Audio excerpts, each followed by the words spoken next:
Good morning. Good morning. Good morning. Buenos dias.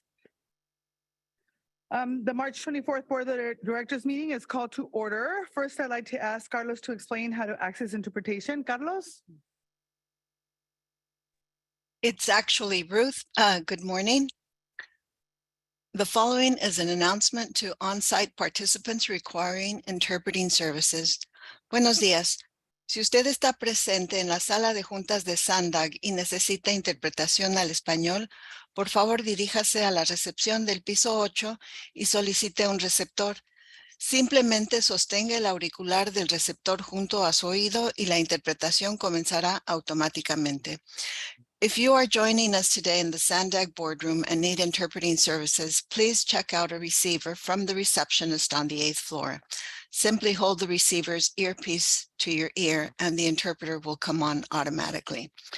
And this is an announcement for remote participants. Si usted está haciendo uso del servicio de interpretación remotamente, por favor desplácese a la parte inferior de la pantalla de Zoom donde aparecen los controles. Haga clic en el icono de interpretación, que es el globo terráqueo, y seleccione su idioma. Si está utilizando la aplicación móvil de Zoom en celular o tableta, presione los puntos suspensivos, luego Interpretation y luego el idioma.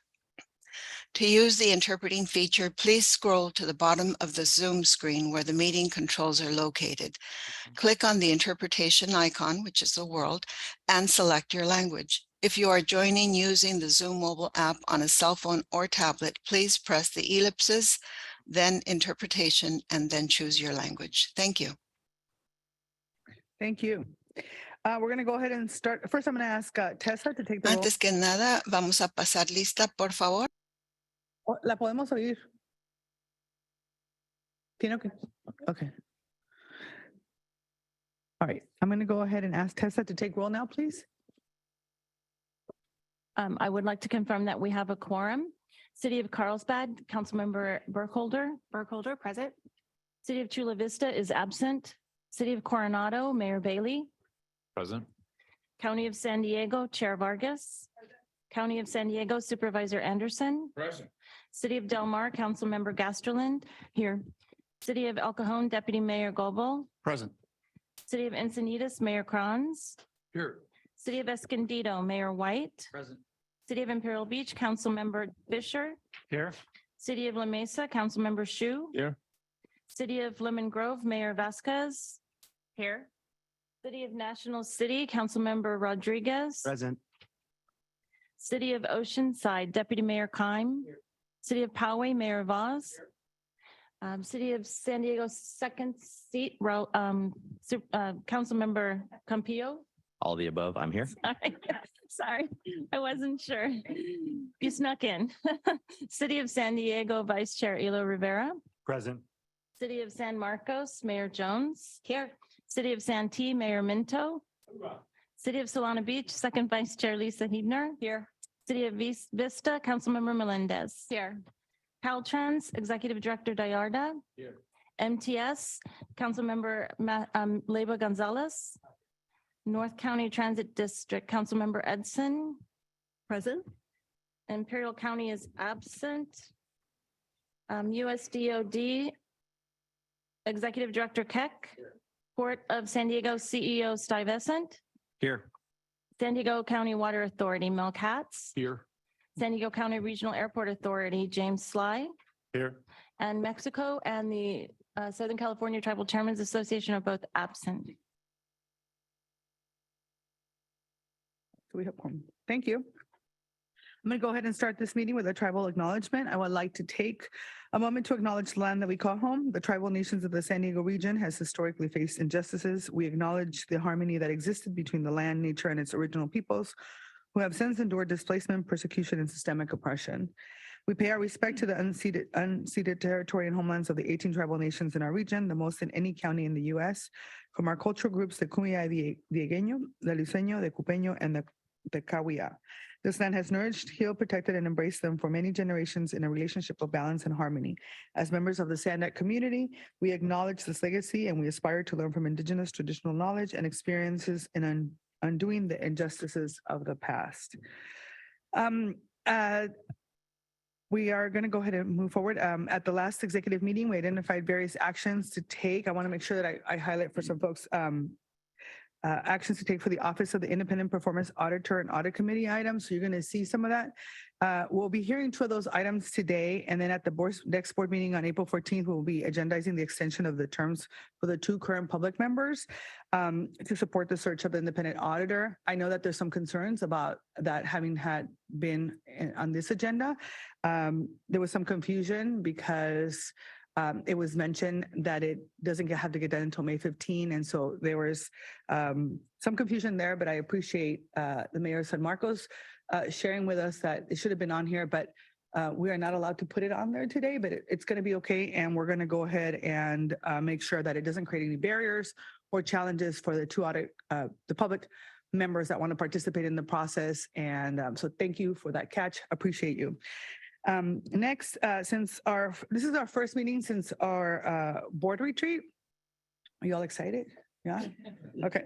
So I wanted just to take a moment to, I had a really good day this morning. Let me just tell you why. I was at the Cesar Chavistas event this morning, and some of us were there, and it just is so inspiring to see so many young people who are engaged in the civic engagement process and volunteering, and that they believe that government could be better for everyone. And it was just so cool and so good for my heart. So I'm really happy. And so don't mess it up.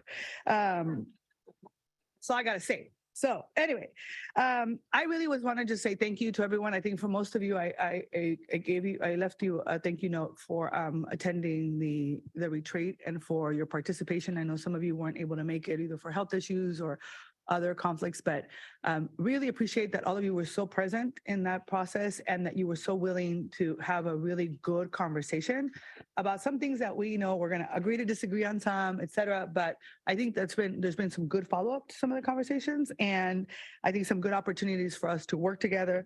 I understand, that there are things that we may not ever agree on, but I really appreciate the willingness to have good discussions, because that's exactly what we were elected to do, to have a good discussion. And I heard loud and clear what all of you wanted to make sure that we have more time to have discussion and participate. Yes, sir. I hate to interrupt you, but would you mind if I led us in the Pledge of Allegiance for Did I miss it? I'm opening the sorry. meeting? Please do, Thank sir. you. Please rise, everyone. I missed it. Ready? Again. I pledge allegiance to the flag of the United States of America and to the republic for which it stands, one nation, under God, indivisible, with liberty and justice for all. Thank you, sir. Teamwork. So anyway, we have a lot to cover today, and I think that we want to make sure that everybody has an opportunity to have a thorough discussion. That was part of one of the big conversations at the retreat, that we want to make sure we are able to share our information and perspectives. And so we're going to provide all public speakers with 2 minutes to speak because the agenda is so full. So with that, let's begin the meeting with non-agenda public comment. Tessa, are there any public comments? Thank you, Chair. Yes, we have 2 public commenters here present in the room that I'll begin with, and 4 public commenters that are virtual. To begin with, Dr. Tim Bailash.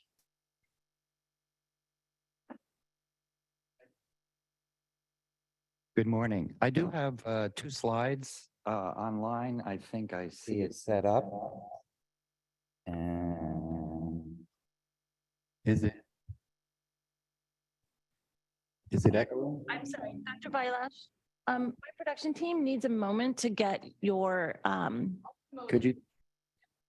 yeah, we'll take someone else right now. So Catherine Rhodes.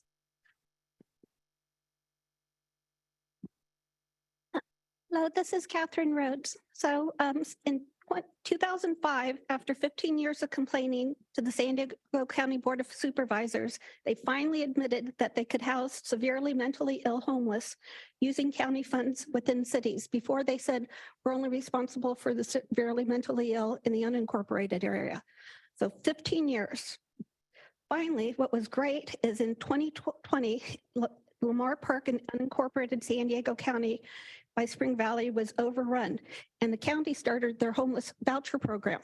Fabulous. What it did is it cleaned up the area, it reduced crime in the area. And then what happened also in 2020 was COVID. And then we had the Project Roomkey hotel rooms for the homeless that are vulnerable. And then, so anyway, I looked at the Sandig Argus crime data, and I think this should actually go to somebody to actually investigate this. But what I found was there was a 17.1% in crime in the city of El Cajon since 2020. Other places, most other places, crime went up. El Cajon, crime went down 17.1%. Because a lot of homeless are perpetrators and victims of crime things. So anyway, then what happened is this terrible crime that happened with the child being molested in the El Cajon hotel rooms. But that was from a state and federal funded prisoner reentry program where they specifically are criminals. And what happens is, so they could keep an eye on them, they put them in hotel rooms so they could see where they are. And what they did is Path Partners handed off by notifying the city of El Cajon Police Department that they're putting this registered sex offender in these hotel rooms with the state and federal funded. So please don't sabotage my efforts for the homeless vouchers. Please don't Thank you, do that. Catherine. Your time has Thanks. expired. Dr. Bailash.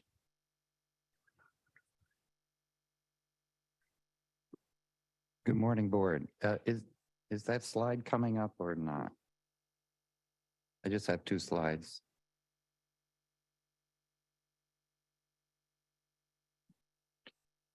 I lost the Zoom meeting. Give me a second, please. This will take 10 seconds. I hope. I am on, but I can't get the control panel. 1 second, please. Oh, geez, you have a I'm lot. going to to- take someone else here. All right, please, why don't you? Tessa, will you go ahead and call the next speaker, please? Thank you. Our next speaker will be virtual Camila Rang. Please go ahead when you're ready. Can you hear me? Yes. Dear board members, I'm Camilla Rang from Del Mar. The heavy rain has once again showed us what needs to be done. Relocating the train from Del Mar Bluff immediately or stop the train traffic on that stretch until the train is relocated. It is not safe for the train to run on the crumbling bluff. And with the heavy rain these last weeks, the bluff is crumbling even where Sandig has spent 15 million in emergency repairs. If you go down to Del Mar Beach, it's also very clear that seawalls have a huge negative effect on the beach. Where there are no seawalls, the beach is healthy and full by being naturally replenished by sand from the bluff. Contrary, in front of the seawalls, the sand is at many stretches scraped to stone and the beach is destroyed. Since Sandag's expensive and extensive construction of 2 miles of seawalls along the bottom of Del Mar Bluff has not yet started, there is still time to rethink this destructive project and instead put in all efforts to relocate the train off the bluff as soon as possible. I sent in 3 photos by email, but I learned that the photos were not distributed, so I just want to describe what they showed. One was in front of a seawall where the beach is scraped to stone. One is in front of the bluff where it's a natural stretch of the beach, where you can see that's lots of sand and the beach is beautiful. The third photo is of the bluff failure at the site of the latest very extensive bluff repair with a gigantic 10 to 12 foot tall seawall below, showing that seawalls don't do much to help a failing bluff since the threat is coming from above in the form of rain and from the east in the form of excessive watering that seeps into the sandstone and collapses it. In the third photo, it's also very obvious that the train is so close to the edge of a failing bluff that it is in imminent danger and should be stopped. And yes, that's all I want to say. I also would like to be able to send in photos, etc. But that is no longer possible. Anyway, thank you. Thank you. Our next speaker will be John Stahl. One moment.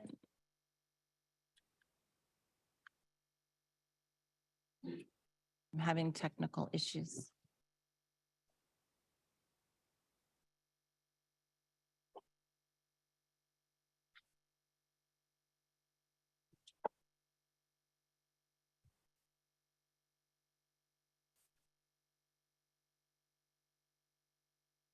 I'm sorry, we're going to go to Dr. Bylash now.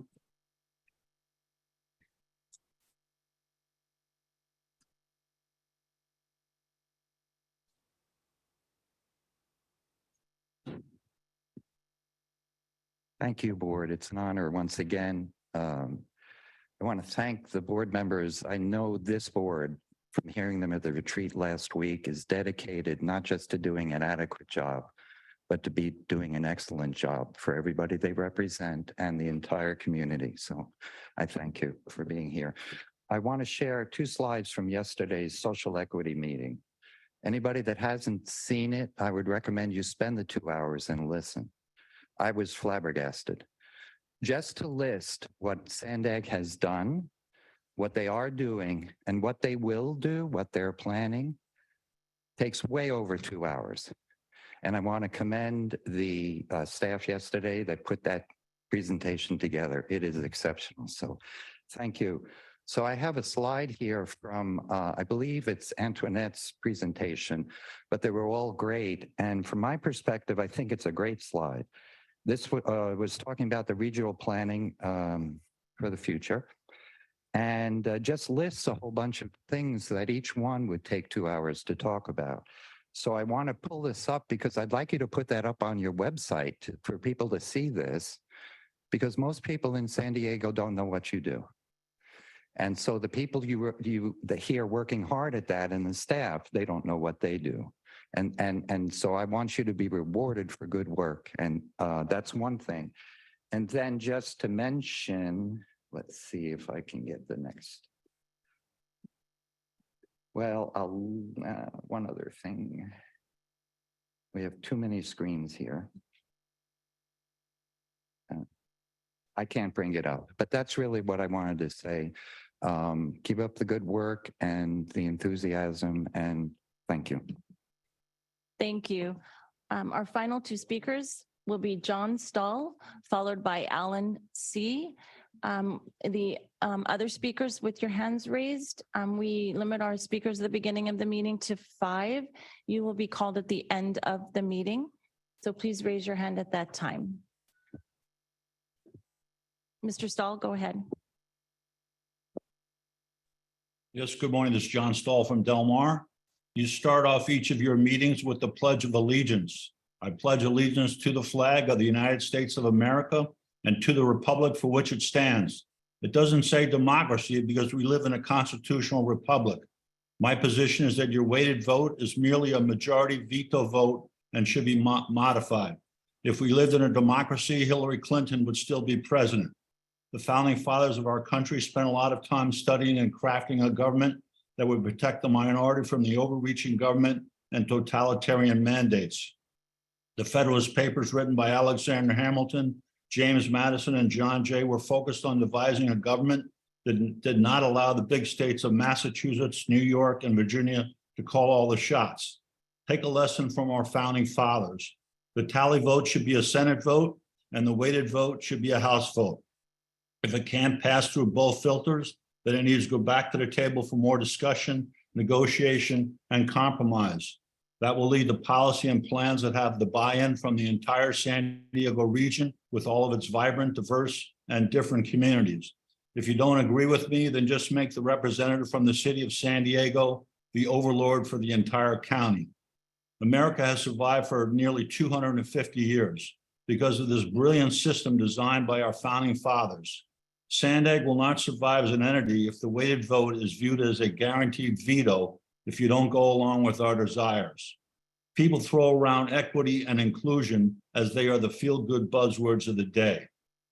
Demonstrate that you subscribe to these principles and not totalitarian rule. Take a lesson from our founding fathers, our history, and our longevity, and modify your voting procedure so that the weighted vote becomes one piece of the process that leads to good governance, and not the our way or the highway method that allows Executive Director Estrada to lean over to Chairwoman Vargas and pull the weighted vote veto trigger. Thank you for your time. Thank you. Our final speaker is Alan C. Please go ahead. Hi, good morning, board. Let me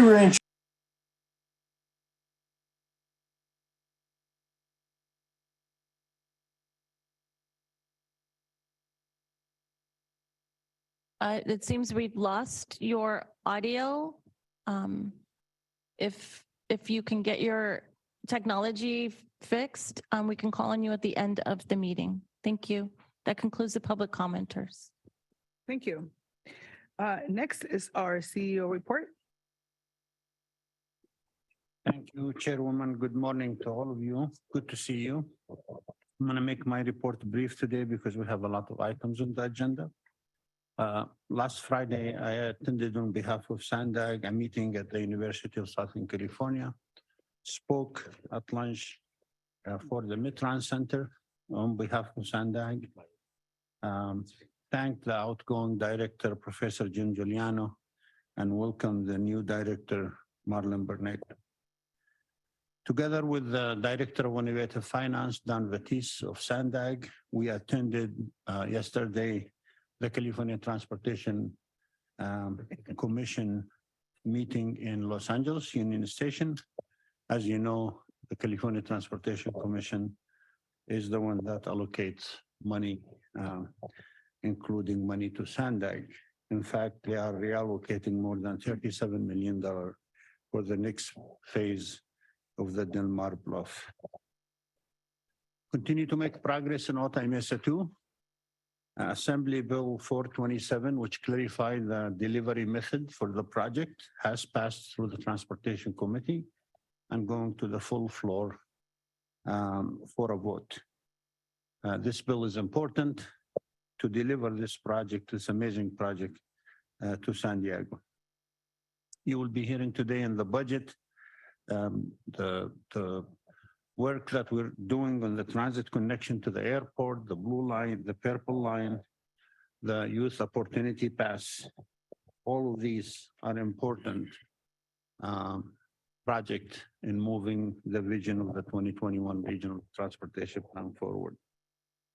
Our staff has been invited by the Housing State Department to advise on the next regional housing need assessment, which I know many of you are interested in that. And finally, I was pleased to share with all of you my evaluation last week.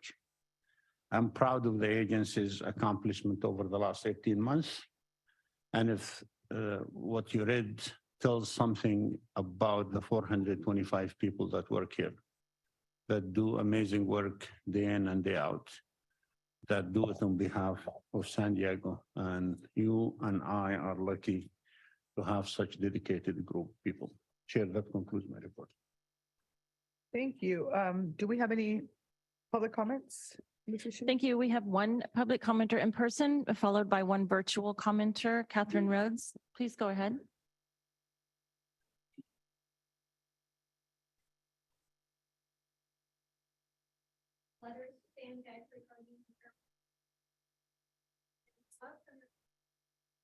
Oops, thank you. Sorry. So I turned in all my paperwork for you guys for the CEQA for the airport connectivity project. But what you used to have is what you used to say that you're going to do is do an aerial guideway by the airport. And I said, of course, you can't do that right there at the at Laurel Street and Pacific Highway. And then you guys actually confirmed you can't do that and you actually have to go underground there.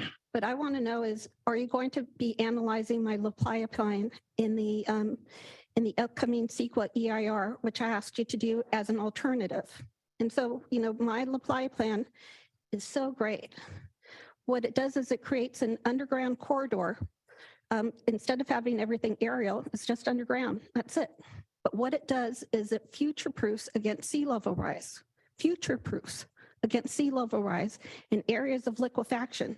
What it also does is it gets rid of the seismic hazard of liquefaction, that if there was an earthquake, these would be, you know, aerial things up on piles, it would be failing. So that's my main thing is I've come here and I haven't had anybody call me to say that, you know, my other part of the La Playa plan is for urban stormwater capture. And what you would do is you would take out all the liquefiable soils and you would build underground cisterns and then build on top of them for the whole San Diego Bay area. And what you would do with the sand is you would put it on the beaches, or you would actually use it for construction material. We have a gold mine in San Diego Bay that everybody thinks is unusable because of a misinterpretation of a legend on the map, where it says that it's because it's in an urbanized area, not because the sand was bad. Thank you so much. Thank you. Our next speaker, Assemblywoman Lori Saldana, please go ahead. Good morning. Thank you, Director, for your service to Sandag and for working so well to be a leader of your 425 staff members. I wanted to just follow up on some of your comments about the regional housing assessment and also transportation funding. As the previous speaker noted, with sea level rise and the increasing impacts of saltwater intrusion into coastal infrastructure, I want to encourage Sandag to begin exploring options for transit corridors away from the coastline. It's just a matter of time before those bluffs collapse in catastrophic ways. So we really need to look at a line up the 15 corridor and also an east-west transit line that can get people out of San Diego and connect up and an east-west alignment. Related to that, we have a lot of infrastructure currently, including massive power transmission lines. So the infrastructure connections from east to west need to be part of future planning. In terms of related to that, last night, the San Diego Community Power Board approved some modifications to an industrial scale solar project out in the Jacumba area. They estimate 350 workers will be needed for that project. There is no housing for workers, which means that that project will increase vehicle miles traveled for the years it takes to install 600 acres of industrial scale solar energy. I really encourage Sandag to look at the local solar opportunities on every government agency rooftop and parking lot to offset the need for transporting hundreds of workers to far off solar power alignments, especially when those communities will be impacted so dramatically and don't even have access to that power. So please work on those new alignments for transit, and please look at local solar energy production. Thank you. Thank you. And just for the public, I'd like to remind you that our public comments have closed on this item. Our next speaker is Pam. Please go ahead.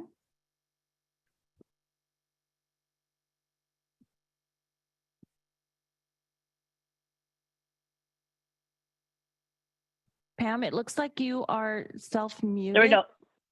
Yeah, there we go. Are you there? Yes. Okay, hi. This is Pam, and I called in to comment about, in response to Mr. Ekrada's report. Basically, nothing has changed. We still have county residents continue to be taken advantage of by some folks on this board.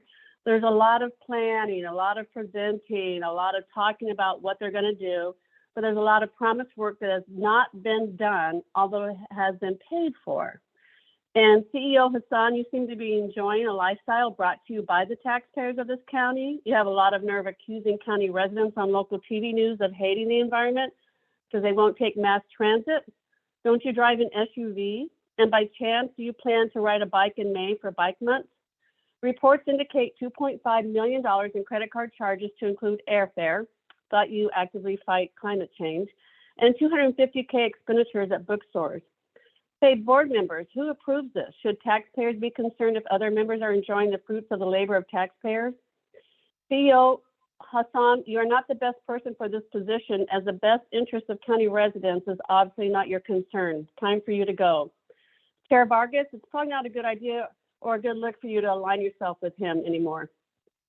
You guys wish to change our behavior of the county by charging a tax or fee per mile to drive our personal vehicles with the goal of getting us onto mass transit. But yet the new trolley from Old Town to UTC cost $2 billion in 32 years to build. This is absurd.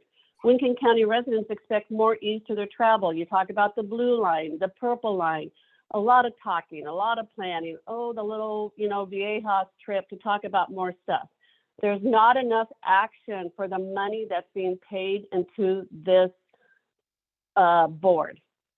And one final note, interesting, Nora, you forgot the Pledge of Allegiance, but you were quick to speak on perceived injustices done to people on this land. Your time has expired. Our final three speakers on this item will be Jay, followed by Alan C. and B. Beekman. Jay, please go ahead.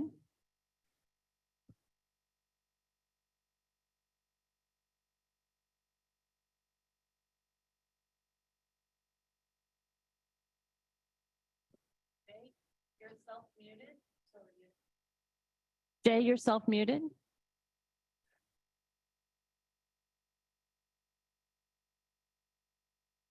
I will go ahead with the next speaker, Alan C. Please go ahead. Hi, good morning, board. Can you hear me okay? Yes. Yeah, thank you so much. Yeah, I was cut off earlier, I guess, technology issues. I'm not even sure which agenda we're on right now. I apologize. So I'm thinking we're on agenda 4, I guess. No, item 2. No, we are on item 2, the CEO report. Oh, I apologize. Okay, yeah, basically just a little follow-up to what the previous caller mentioned, that yes, we need to seriously look at what's going on this board because of this report we're showing.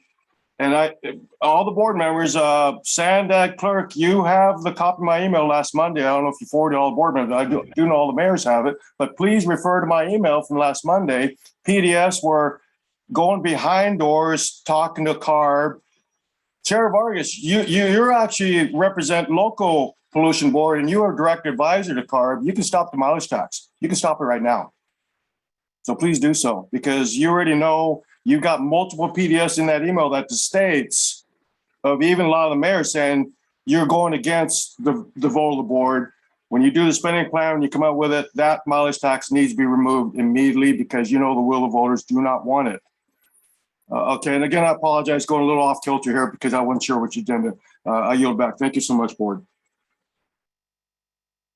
Our final speaker, B. Beekman, please go ahead.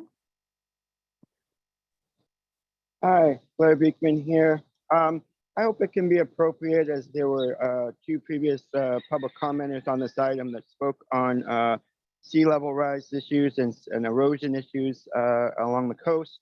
You had a really good Sandag meeting this month about soil erosion issues or beach erosion issues. And the prescription was to simply bring in more sand to the areas of Carlsbad, Del Mar, to help the tributary systems in that area.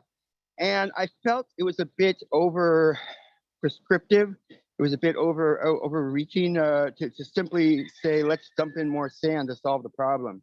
I know it's an important part of the solution, but the tributaries themselves need, and that you are working on, is what really needs the attention.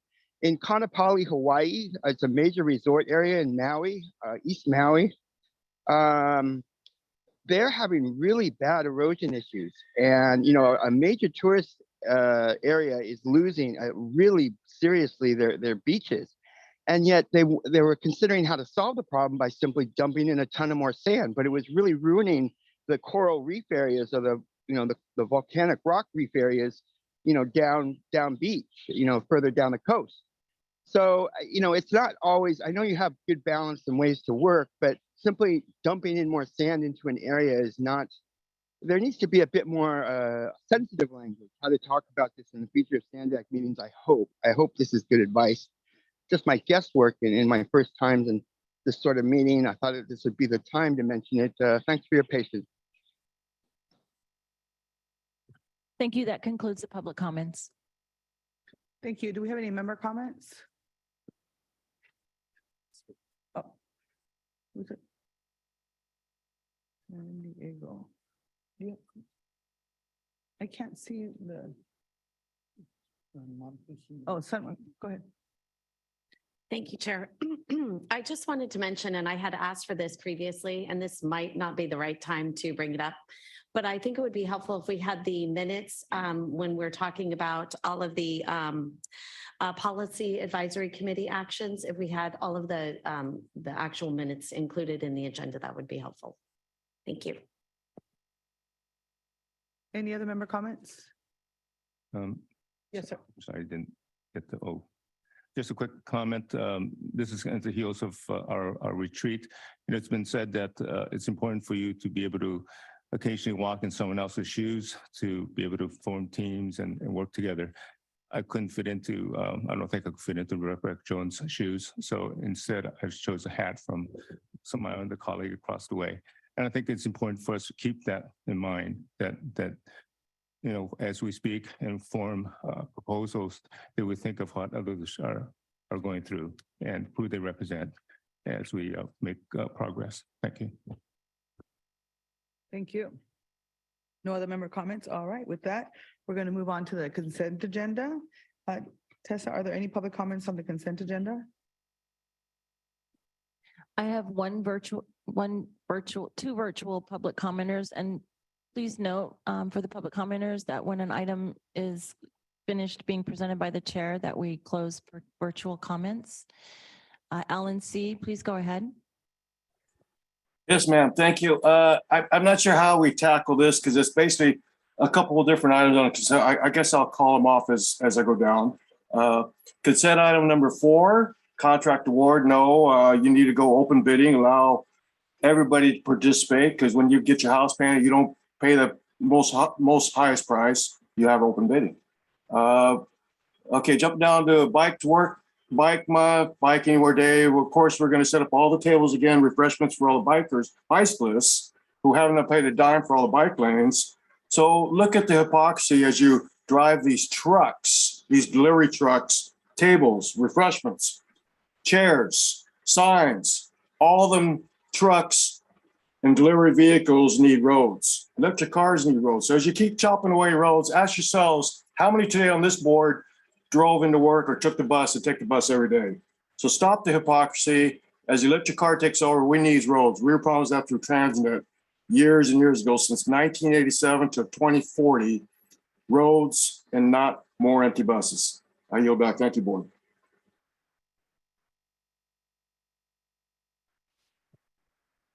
Thank you. Our next speaker is B. Beekman. Please go ahead. Hi, Blair Beekman here.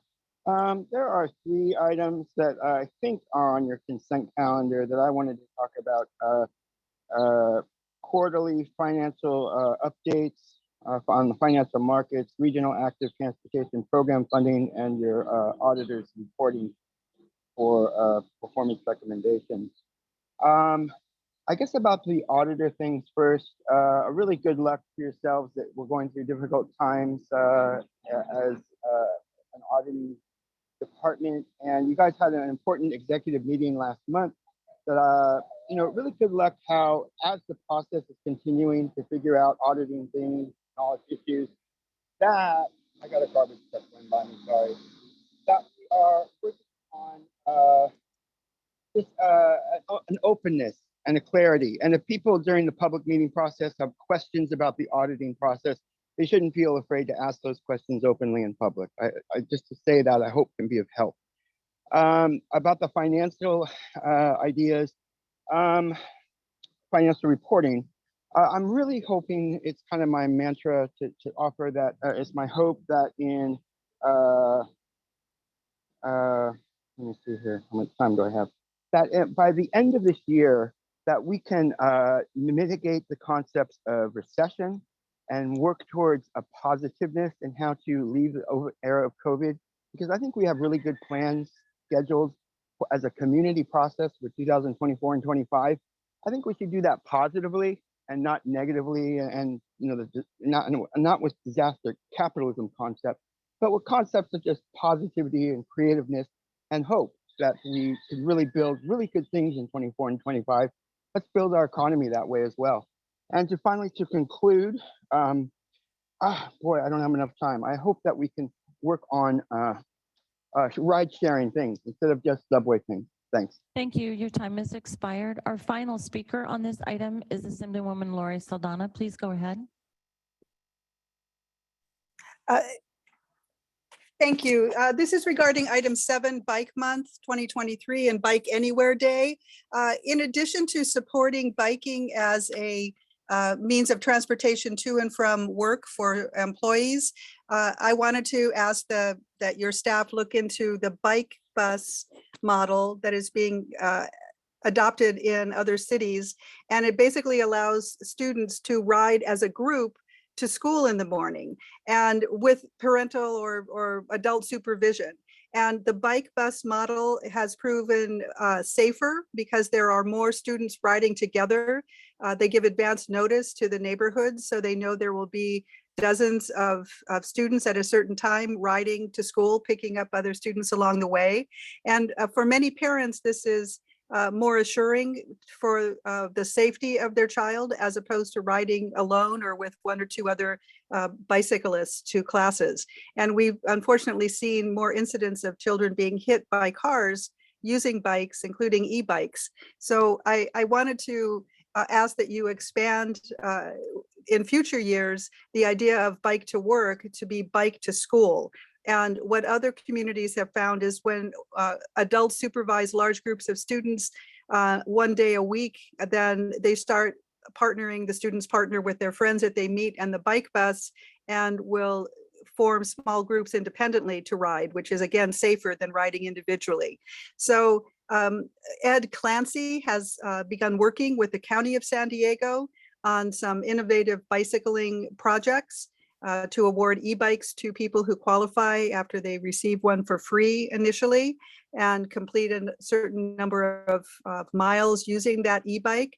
And I've mentioned the bike bus to him, so I hope he will start to incorporate that into his contract with the County of San Diego. And I encourage Sandag to do the same. So please look into bike buses. Thank you. Thank you. That concludes the public commenters. Thank you. We have member comments now. Go ahead, Councilmember. Thank you. I don't need to pull this item, but I do want to make a comment on item 8. That is the Regional Active Transportation Program funding recommendations. The Transportation Committee last week made some really thoughtful comments about this funding and the recommendations. And in the city of Vista, we had a project that we hoped would be considered on Emerald Drive. And I understand that it was not recommended for funding because we didn't meet criteria. And I'm really proud to have engaged a lot of residents on this issue. We had 10 speakers call in and come to the meeting to speak, and even more over Zoom that weren't recognized by the clerk. And I just think it goes to show how activated our communities are about active transportation and funding and allocations that are going to actively improve their neighborhoods. So I was really pleased to see that level of engagement from residents of Vista. And I do support the recommendations at this time, but I think that going forward, we need to reevaluate the criteria for active transportation program funding. I believe criteria needs to include public engagement. As a taxpayer-funded agency, we have to include public engagement as a part of our criteria at every step of the way. And no projects were funded in the North County area, nothing north of the 8, really. And I believe that we could include a regional impact score on our criteria so that more funding is allocated to North County cities in an equitable manner. In addition to that, I think that we need to increase funding to active transportation projects. Currently, we're only allocating 5% of our funding to active transportation projects, but that's for the whole region. And active transportation improves neighborhoods, leads to better lifestyle, healthier lifestyle. It reduces our vehicle miles traveled, especially for those very regular in-town trips that are most of people's travel are in town.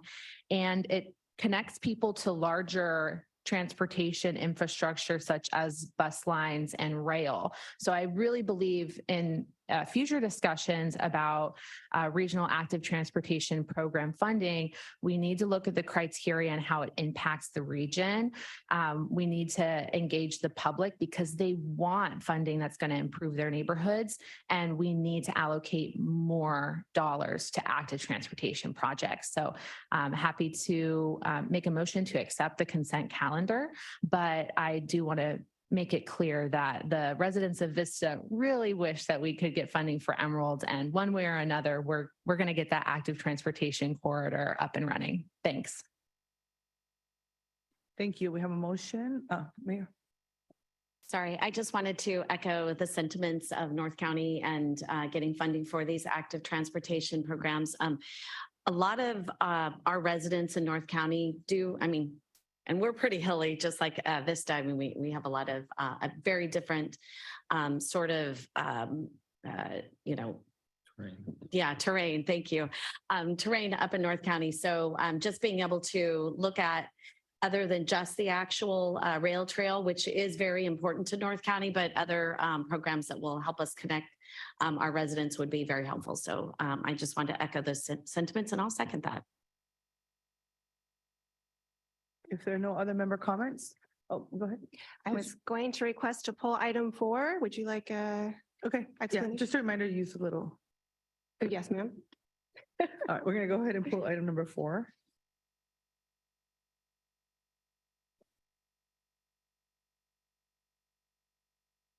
Now, just for clarification, because you're going to have a discussion on the item, even you want to pull it? We can, but just for time and because of time, I'm happy just to pull it and then. Okay. All right. So we have a motion and a second on the consent calendar items except for item number 4. Mayor Jones with the second. Please vote.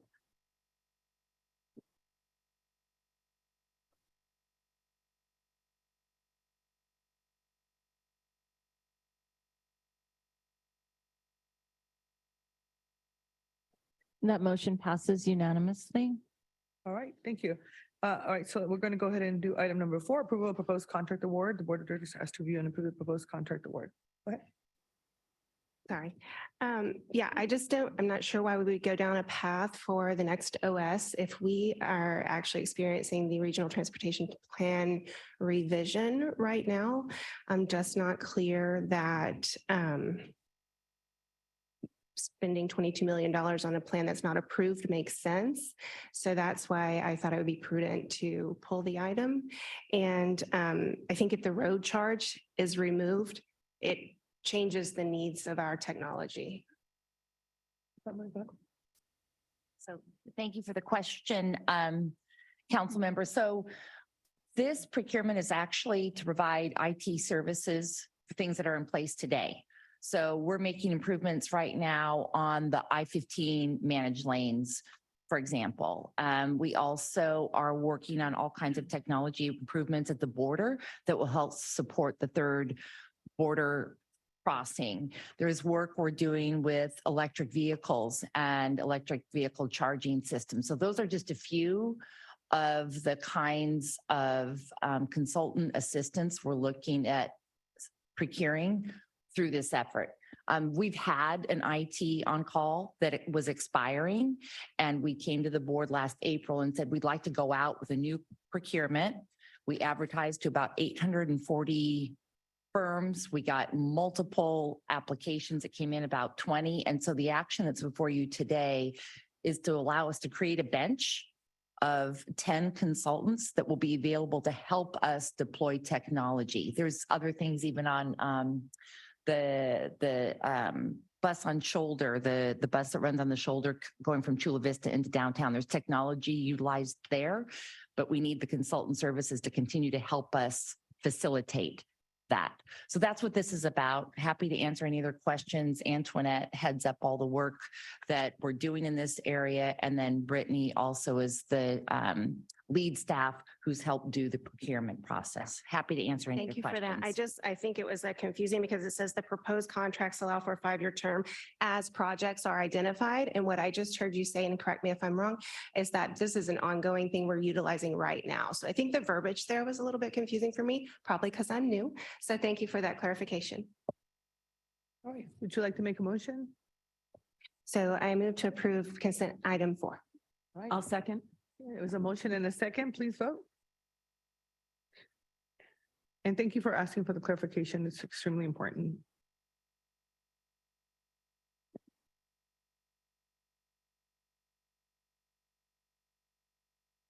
That motion passes unanimously. All right, thank you. The next item on the agenda is item number 11, which is the chair report. I went ahead and prepared a document for all of you with the support of our team.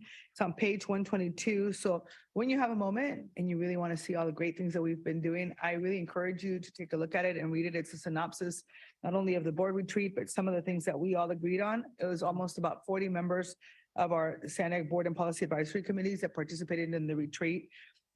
We made some, what was really, I think, fantastic out of this is that we all agreed to 130 consensus statements that centered on themes around respect and collaboration, serving the people of San Diego as a region, and really thinking about projects and programs and compliance and funding. And so when you have a moment, please review it. If you have any questions, always feel free to, ask me any questions that you may have. And as we're moving along, my goal is to make sure that any commitments that I've made to you, that we make sure we accomplish them. And I think we've already done some of that.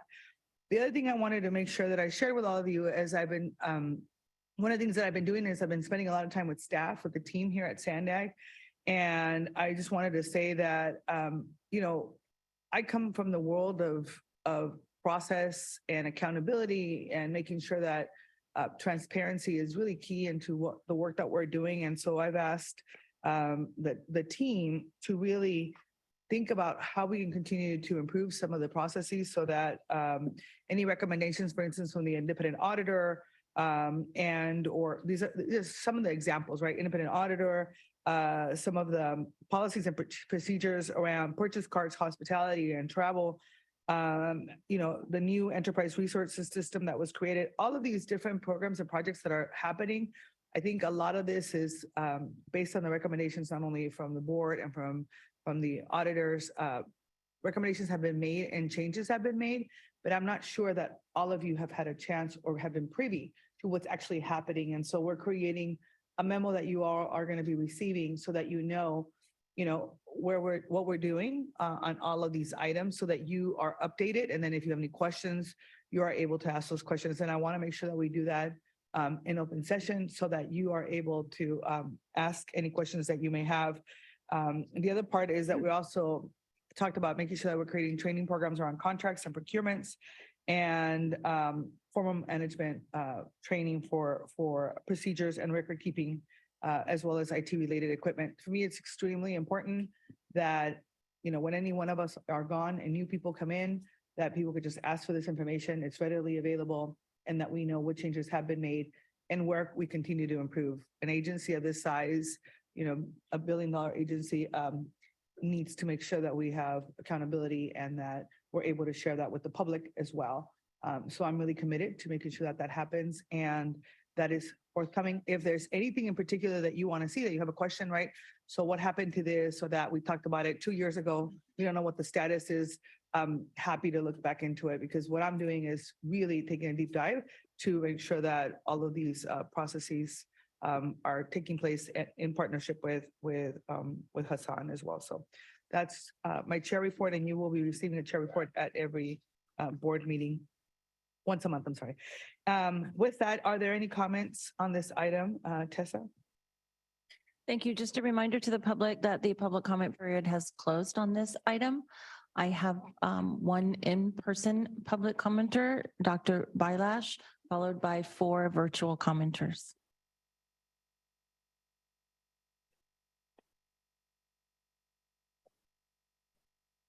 Thank you again, board members and public. We're on item 11. Was that the chair's report? Yes, sir. So I rise as a public member in Mid-Coastal San Diego, Coastal San Diego County as a member of the public, and I rise to support the current chair, Vargas. You are exceptional. Oh, thank you. And because of some of your characteristics, I fear, and I have heard from others, that they attack you openly as a personality. This has happened ad nauseum about the CEO as well, who I also see the evidence from Sandag's activities. The retreat last week was exceptional, and you seem to have skills to encourage communication. And one of the issues I have with many public meetings is the inability to have dialogue. And Sandag and their technical people, despite what happened before, that was more Zoom than anything. So I want to echo member Katie Melendez. Your insightful proposal, I think, is worthy. And thank you for bringing that up. There's those who disagree with the chair and others. I would encourage the two previous negative speakers that they offered no alternatives or proposals themselves. And so it seems to be a great thing as a public person or even some legislative members to just tear down everything. And I look for alternatives. If that doesn't work, if the road users charges is not to people's liking, we find the money. But to not fund projects that are worthy, as member brought up, I think is really quite reprehensible. So if you did not attend the Shoreline meeting or the social equity group, that 2 hours for the social equity group does a pretty good job outlining what Sandag has done. Thank you. Your time has expired. Our next speaker is phone number 858, followed by Alan C. Please go ahead. You are self-muted.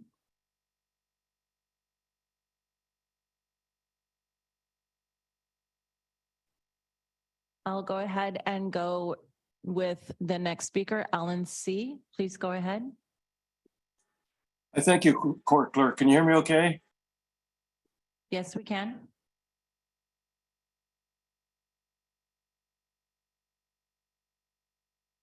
Oh, hello. Can you still hear me?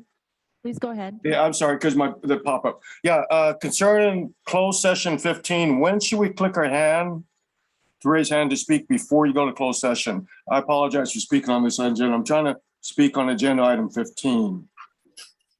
You can, we will call for closed session public comments after, right before we go into closed session. Okay, I apologize. But anyways, concerning this one here, we talked, just a quick concerning this agenda.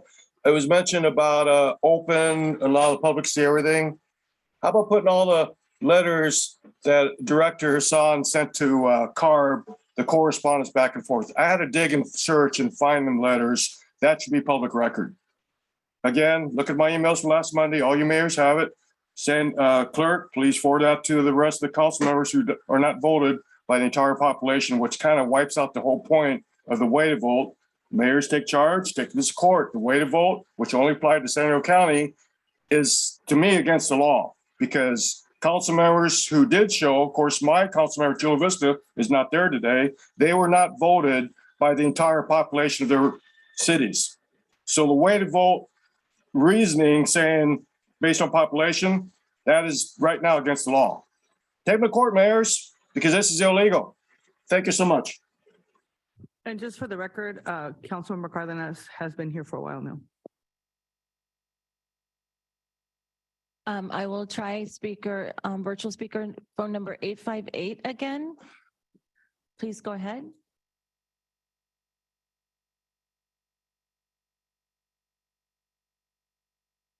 Can you hear me? Go ahead. Yes, ma'am. Thank you. I apologize. I had my hand raised to comment on item 8, but I am new to this forum, so it was a little hard for me to follow. Would now be a time to do that, or will it be another time? Well, usually it's another time, but go ahead. Okay, thank you. My name is Jessica Kramer. I'm the founder of REACH, a disability rights advocacy organization specializing in accessibility, homelessness, and 911 services. I'm also on the County Committee for Persons with Disabilities and an active member of LEA, Lived Experience Advisors. First, I want to thank you for hearing my voice today. Listening to the needs and experiences of those with lived experience, especially those who are most vulnerable, like seniors and those with disabilities, is one of the greatest gifts that you as leaders can give to our community. I'm here today on behalf of the City of San Diego's Accessibility Safety Plan for individuals with disabilities in disadvantaged communities. I'm very inspired to hear that SANDAG staff is recommending the City of San Diego for this grant. As leaders, you have the ability to make decisions today that greatly impact the future. When resources are dedicated to accessibility, persons with disabilities are better able to integrate seamlessly into their communities. They are better able to live independently and safely with supportive services, live fulfilling, meaningful lives, and they are also able to give back as wonderful contributors to their community. When accessibility is limited or blocked, these very people often need an enormous amount of additional resources to live safely and independently in our cities. The amount of people with disabilities experiencing homelessness right now is devastating our communities, and a lot of this is in relation to a lack of accessibility, which drives worsening of health, further disability, mental health crisis, and also becoming high utilizers of 911. So I stand honored with you today as we invest in accessibility and in turn a safe and dignified future for our most victimized and vulnerable populations. Thank you very much. Thank you. Our next speaker will be the name Limon 000, followed by our final speaker, Assemblywoman Saldana. Please go ahead.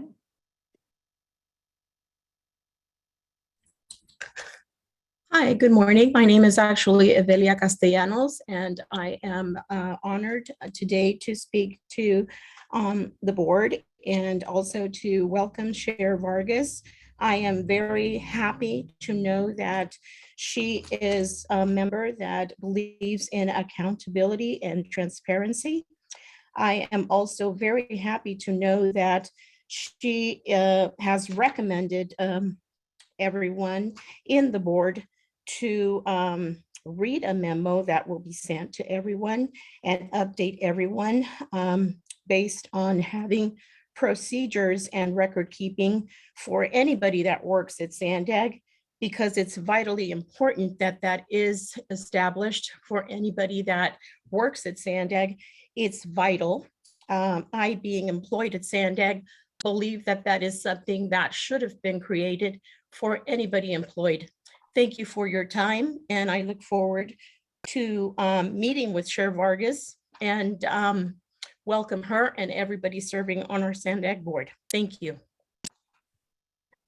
Thank you. Our last speaker on this item will be Assemblywoman Lori Saldana. Please go ahead. Thank you. And Chair Vargas, thank you for this very thorough report. I appreciate some of the projects and programs that are included, especially public sanitation and along transit lines, as mentioned in a couple of places. One thing that I don't see is any mention of housing and homelessness. And I wanted to encourage you as the chair of this board to take a more active and engaged position regarding this. It is, as you know from your visits and meetings with members of the East Village and other communities, becoming a matter of public safety for residents, both those that are residents on the sidewalks as well as those residents in the condos and apartments. So please, as you review this plan for the year, consider that homelessness is driving many related issues, public safety, health, public health. We're seeing another hepatitis outbreak. And several years ago, San Diego had the nation's deadliest hepatitis epidemic in history. And I would hate to see that return if we don't take better action to address sanitation and public health. And that includes the work of the county, because that is the responsible agency. But SANDAG I think can also be a leader in regional approaches to this. The city of San Diego has taken on the brunt of social services for homelessness programs. And I think every city needs to share that responsibility to make sure that people are able to find shelter when needed. As was mentioned by the previous speakers, increasingly, we are seeing older adults, often with disabilities on fixed incomes, who are falling into homelessness. And that can affect people in every city in San Diego County. So please add housing and homelessness to your report going forward. Thank you. Thank you. That concludes the public commenters on this item. Thank you. Councilmember Gasulin. Chair Vargas, I want to thank you very much for a retreat well done. And I thought I would share, just so that we can remember and enjoy it, some of the highlights. One highlight for me was the sharing of quotes during dinner. You led that, and boy, that was an awful lot of fun. And I really feel like you helped us build kind of an interpersonal understanding between board members. Another highlight was the breakout where we tried to learn how to build consensus. And we started with a point of agreement, and then we pushed it until we disagreed. And then we pulled back a little bit, and we really started again to understand each other. And the third that I wanted to mention is really a compliment for our executive director and our Deputy Executive Director, Ray Majors. And I highlight them rather than our Deputy Executive, Colleen, because Sandag has women at the top in a way that it's never had before. Our Chief Engineer, our Director of Planning, one of our 2 Executive Director deputies, our Head of the Audit, the Public Outreach. And it was a real pleasure speaking as a woman in STEM who is often in a room where I'm the only woman in the room. I truly enjoyed the retreat at all levels. So thank you, Chair Vargas. Mayor Jones, sorry. Thank you, Chair Vargas. Unfortunately, I wasn't able to make the retreat. As you know, I was very sick, one of the worst colds I've literally ever had. Anyway, I wanted to bring up a couple of things. The first one being bike lanes. We talk a lot about them. There are many cyclists that I hear from that don't like the ones that have the curb stops, I think they're called, and then also the candlesticks. They say they're very unsafe. So I really hope when we are discussing that and figuring out where to allocate those dollars, that we are looking at alternatives to that. I think that's really important. One cyclist was sharing a story with me down in Encinitas, where they actually, there was a child that was on a bicycle that collided with the curb and actually got thrown into the road. Thank goodness nothing disastrous happened, but that's pretty scary when things like that happen. And the other thing that I wanted to talk about or bring up is I do like the transparency and the accountability. I think I'm a little concerned with, and I've only actually found this recently, but now I need to look more closely. And that is some of the documents that we are approving at the executive committee or a committee level are being moved to the board of directors with substantial changes. And I'm not quite, and without like direction of actually having those changes. And that's very concerning to me. I actually reached out to my city attorney and said, hey, is this something that would normally happen? And my city attorney indicated that it would be like if we had something approved at the planning commission, for instance, and then it's moved on to the city council, and then something would be changed in a document that is substantially different and rewritten. And that actually happened in something that's here today. I'm just wondering why that would happen. And if that does happen, if it does need to happen for whatever reason, I think making sure that we have like a red line version, and then also discussion of here was a change and we thought that we would clarify things. I think that would be extremely helpful and very transparent and would create some accountability on that. I know several eyes are looking at that, but that happened in one of the documents that is specifically today is in the budget document. So I'd like to find out why that is that something would be changed, and then B, why there wouldn't be a red line version, and then also a note of those changes in our staff report. And then if we could then moving forward, have that change, I think that would be very good for our organization to create trust. Yeah, and my previous experience has been when you're after executive committee, minutes go directly, right? They move forward with any of the changes. Usually there is no redlining on it, but I'm sure that there's something we can figure out how we can get that done. I don't know if you do that in your council. We don't do that at the Board of Supervisors, but happy to look into that, number one. And then number two, on the issue of changes. So if any of you see anything on the agenda that is not correct, just a reminder that that's why we try to get the agenda to all of you with enough time, because if there's some mistake, and remember, there are human beings working on this stuff. We all make mistakes. We shouldn't. We work really hard not to. Everybody's juggling a lot of different things. I want to remind people that people who work in government are humans, as well as elected officials. You don't have to like us. It's okay. But I think with staff, I think it's really important that if you see a mistake, just let us know, let them know, let me know, and we'll make sure that it gets changed.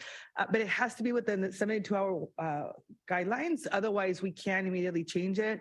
So if we wait until the day of, so encourage you to block some time to read your materials. And if you're not getting your materials with enough time, let us know so we can move that. I'm not sure if that's helpful, but I will make sure that we follow up with that. Thank you, Chair. It was not in the minutes. It was actually in a document, and there were 3 items that I did note were substantially different and rewritten, completely changed. It's not like one word, it's like lines. Okay, so it's that, oh, okay. So, And so the item is what item? that is actually on the budget? On the budget, Okay, yes. so why don't we have that discussion when we get to the Sure. budget? Is that- Okay, Okay. all right. I just wanted to bring it up. Thank you. No problem. Council member? Thanks, Chair. I just want to echo the sentiments that's been talked about for the retreat. You know, one of the things that I realized walking in this morning is it's so much nicer walking into a room full of people that I feel like I know a little bit more. And, you know, in the big scope of things, in order to work together, we've got to know each other. And I think the retreat really had a platform for us to get to know each other. You know, I sit, I think, 3 chairs away from Mayor Minto, and I didn't realize what a great sense of humor he had. Until we had dinner together. And I think that was really the biggest thing, the biggest takeaway for me from the retreat is getting to know some of the members that I didn't know. So I thank you, and I really thank Sandag staff for the excellent job and the hard work putting it together. Thank you. They absolutely did a fantastic job. Vice Chair? Thank you, Chair. I just wanted to say thank you for the thought and planning that you did of that retreat. Government retreats can seem to be just kind of, I don't know, we need to do it, so we're going to do it. And I felt like this had a lot more thought put into it. We talked about our shared background in terms of nonprofit leadership, and the planning that goes into a retreat isn't because retreats are fun, although they can be, but because it's really important for the relationship building and the strategic planning that is like super, super important for any organization, but especially a complex organization that's being pulled in many directions. So thank you for doing that. I want to appreciate all my colleagues who showed up and in good faith, communicated, shared your priorities. Even when we differed in opinion, I think that, as has been mentioned, the opportunity to get some additional context for why those disagreements are there was impactful to me. Councilman Kaiman continued to think about the conversation we had, the commitment that I made at the end of the retreat, which I will reiterate here to the board, which is to be more thoughtful about how even in not for a second backing down from my commitment to ensure that San Diego is fully represented here, being sure that I am not using language that implies that I will do that at the cost of any other of the cities that are here, and that there are shared outcomes and shared values, even when we have slightly different opinions in terms of how to get there. So thank you for creating the space that allowed us to do that. Still thinking about the conversations that were had and really appreciated it. Thank you. And I hope somebody recorded that Mayor Bailey said that Coronado loves me, but that's all. I want to make sure it's on the record. But now, anyway, thank you very much, everyone. Appreciate all of your thoughtfulness. Yes, ma'am. Yeah, I just wanted to reiterate, I don't know if the public will understand that page 129 through the end of your report is actually a list of the items that we agreed on, that we collaborated on, and they were posted all over the walls of the building where we were. And it's a lot. It's probably 150 things. And we all bring something different to the table. We're all unique individuals and personalities, but that's how you get things done. And out of that entire list, I think there were maybe 6 things that we could not come to consensus on, right? So I appreciate the time that we had together to actually get to know people as well, especially being new, and the spirit with which we were working during the retreat. I hope that continues and that we can actually get things done for the region. And with that, let's go to our favorite subject. We're moving on to item number 12, which is the Office of the Independent Performance Auditor and Audit Committee recommendations. And so I want to make sure that I turn it over to staff, right? You want to? No, Chair Cito, sorry.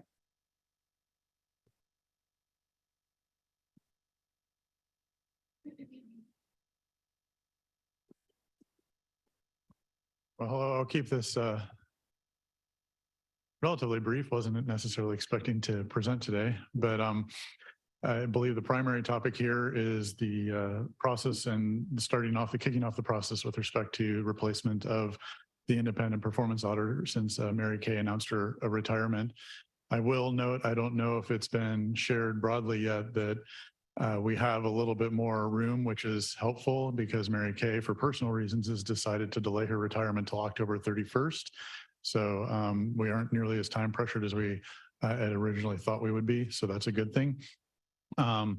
As part of that, the executive committee did ask for an analysis of replacing the position as it is, or look at potentially using a external firm for doing the auditing functions. And the audit committee and staff went and looked at that. And there is something in the executive committee's report, which is linked from this report, which was the audit committee's analysis of that, which strongly favored via a unanimous vote of keeping the position internal and having an internal function for a lot of reasons, which I hopefully don't need to go into right now, but I'm more happy to answer questions. And if it gets to be a debated point, I'm happy to go dig further into that. Otherwise, so we, along those lines, the executive committee also fully supported that decision to keep it as an internal function and has already kicked off a RFP process for finding a recruitment firm to do a national search and replacing that position. So looking forward to keeping this function going strong and robust. I would also add that I do know that all of you feel comfortable reaching out to the IPA herself for any questions about audits. I would also just put it out there, if there are concerns or questions or thoughts about how the audit committee itself is running, please don't hesitate to reach out to me, because a lot of issues seem to get brought up that I just get surprised and find out about after the fact and then end up having to react to. So I would appreciate being included in those processes as well. But with that, I would highly appreciate a vote to keep moving forward with the process of replacing the internal auditor and using an external firm to do that. Thanks. Thank you. I do want to mention that I want to say thank you to the chair and to, I know Stuart is here today. Thank you for being a public member and being so diligent, and for agreeing to extend your term for 5 more months so that you can help us in this process. And that item, like I mentioned before, is going to be at the next board meeting agenda. And I think well, I know there won't be any challenges or creating barriers in terms of the process having continuity. So that's one that is, I think, really important. So I want to thank Mary Kay for all of her work. I want to share with everyone that at the beginning, she had presented her resignation to be, resigning by retirement. I don't know. Yeah, retirement by June. And for a couple of different reasons, her retirement is not going to be in October. I felt that there wasn't a problem. I think it actually helps us as we're trying to expand and make sure that we do the work that needs to be done for the audit. And so I am very grateful for all of the public members and all of you for all of the recommendations. And so with that, I'm happy to make a motion to accept. Mayor? Thank you, Chair. Okay, so April 14th, I think that's our first meeting. That's when we will be seeing extending the terms, which I think is a really important part of this.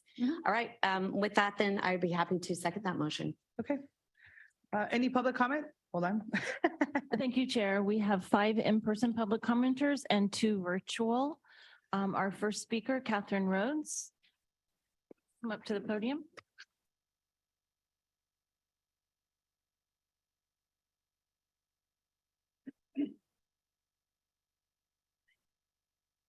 There it is. Hello, this is Catherine Rhodes, and thank you very much for all your work. And very much thank you for saying that you're going to have an in-house internal Office of the Independent Performance Auditor, the OIPA, instead of an outside firm.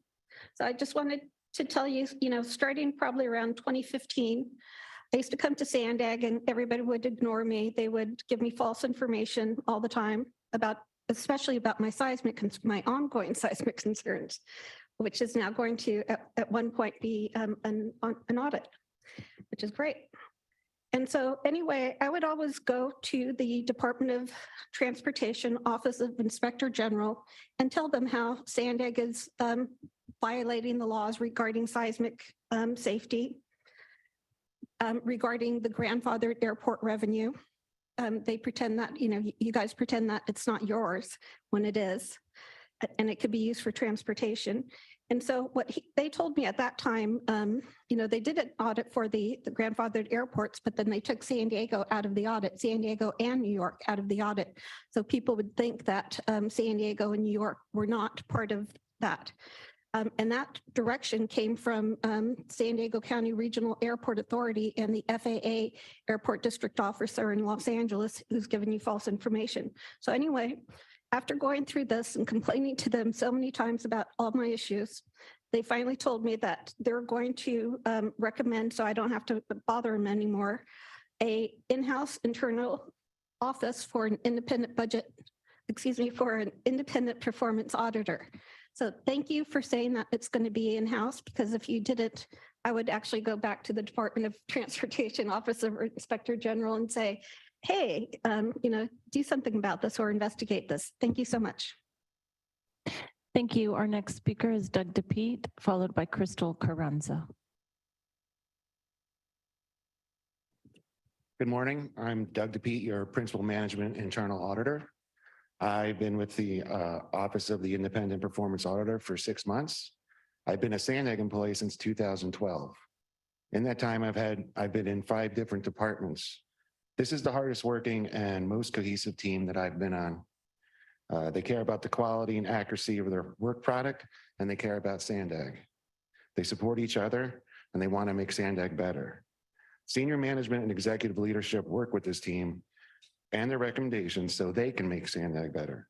Better policies, better processes, better procedures, better controls in place to prevent fraud, waste, and abuse of taxpayer funds. Our next audit will make the headlines, as will the audit after that and the audit after that, until such time that our audits won't be that interesting to the media. What does not make headlines is that Sandag is doing better. There are new P card policies in place. HR put into place a duty statement program. Ray Major meets with our business information and technology services team on a monthly basis and asks them what they have done to improve their processes.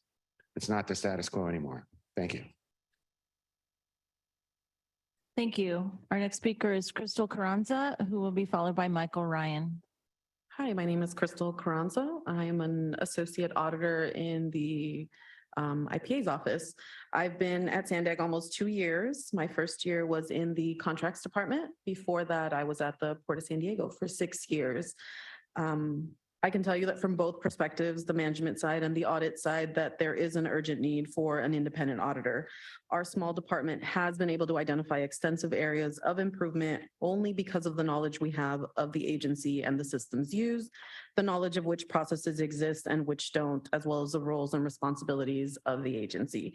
The ideas and beliefs I have around process improvements and providing training are the same I voiced while on Sandag's management side. On this side, they just happen to hold more weight and cannot be ignored. Our job consists of making recommendations on how to better the agency, but it also requires us to demonstrate examples of why they are needed. I am proud to be on this team and hope that management and the board value our purpose and continue to use us as a resource to identify issues, solutions, and efficiencies collaboratively.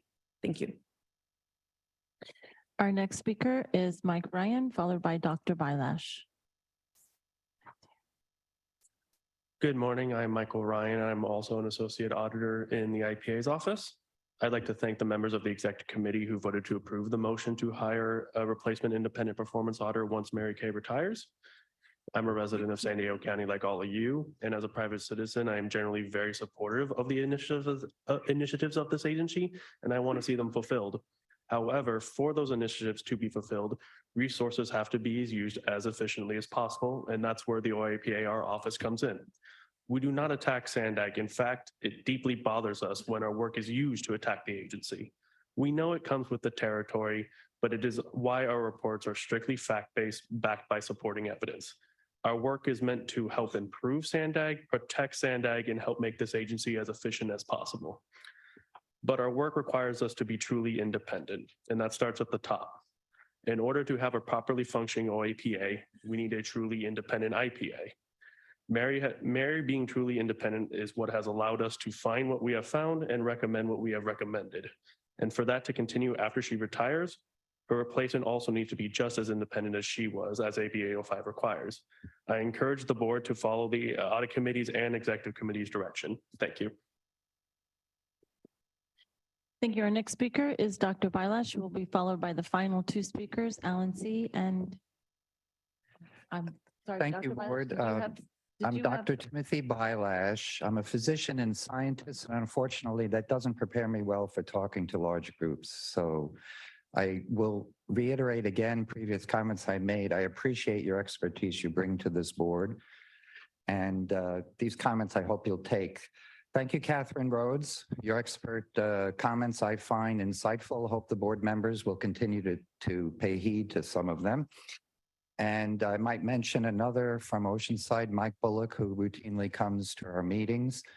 The public comments have helped me learn as the committees I've attended. There have been many apologies. A note to tech for problems I'm having with Zoom and some of the PDFs. If someone was available at some point, that would help me.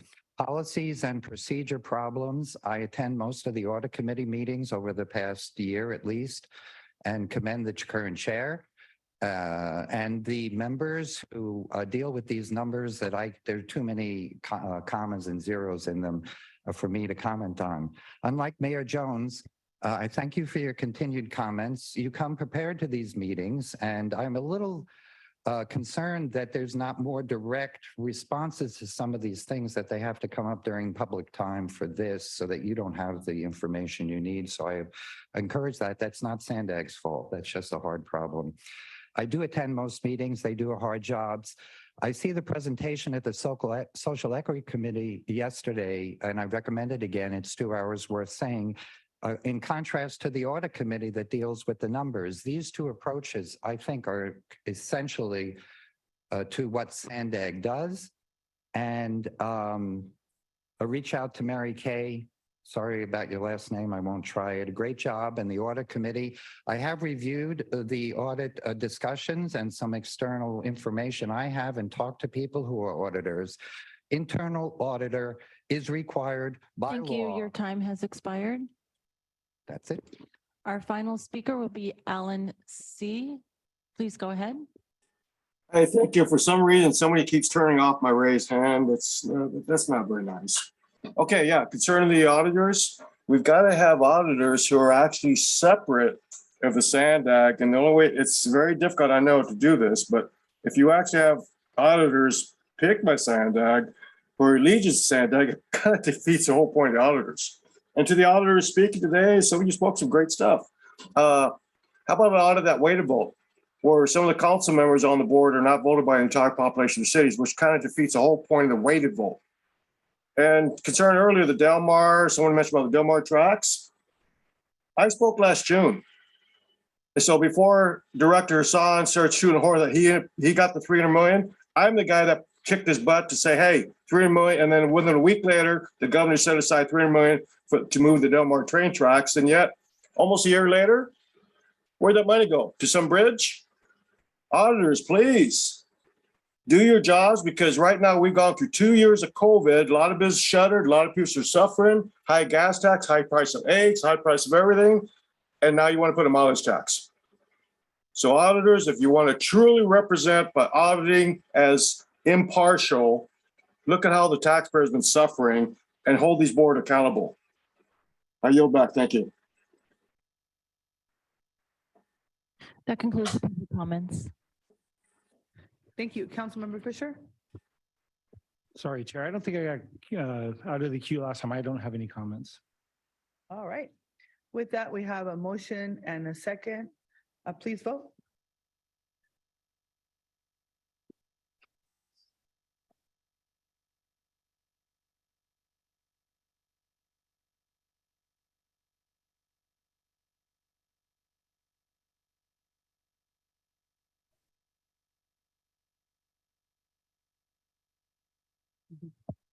And that motion passes.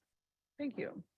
The next item is item number 12. And thank you again, Mayor Cito and Chair Cito, and to our public members for joining us today.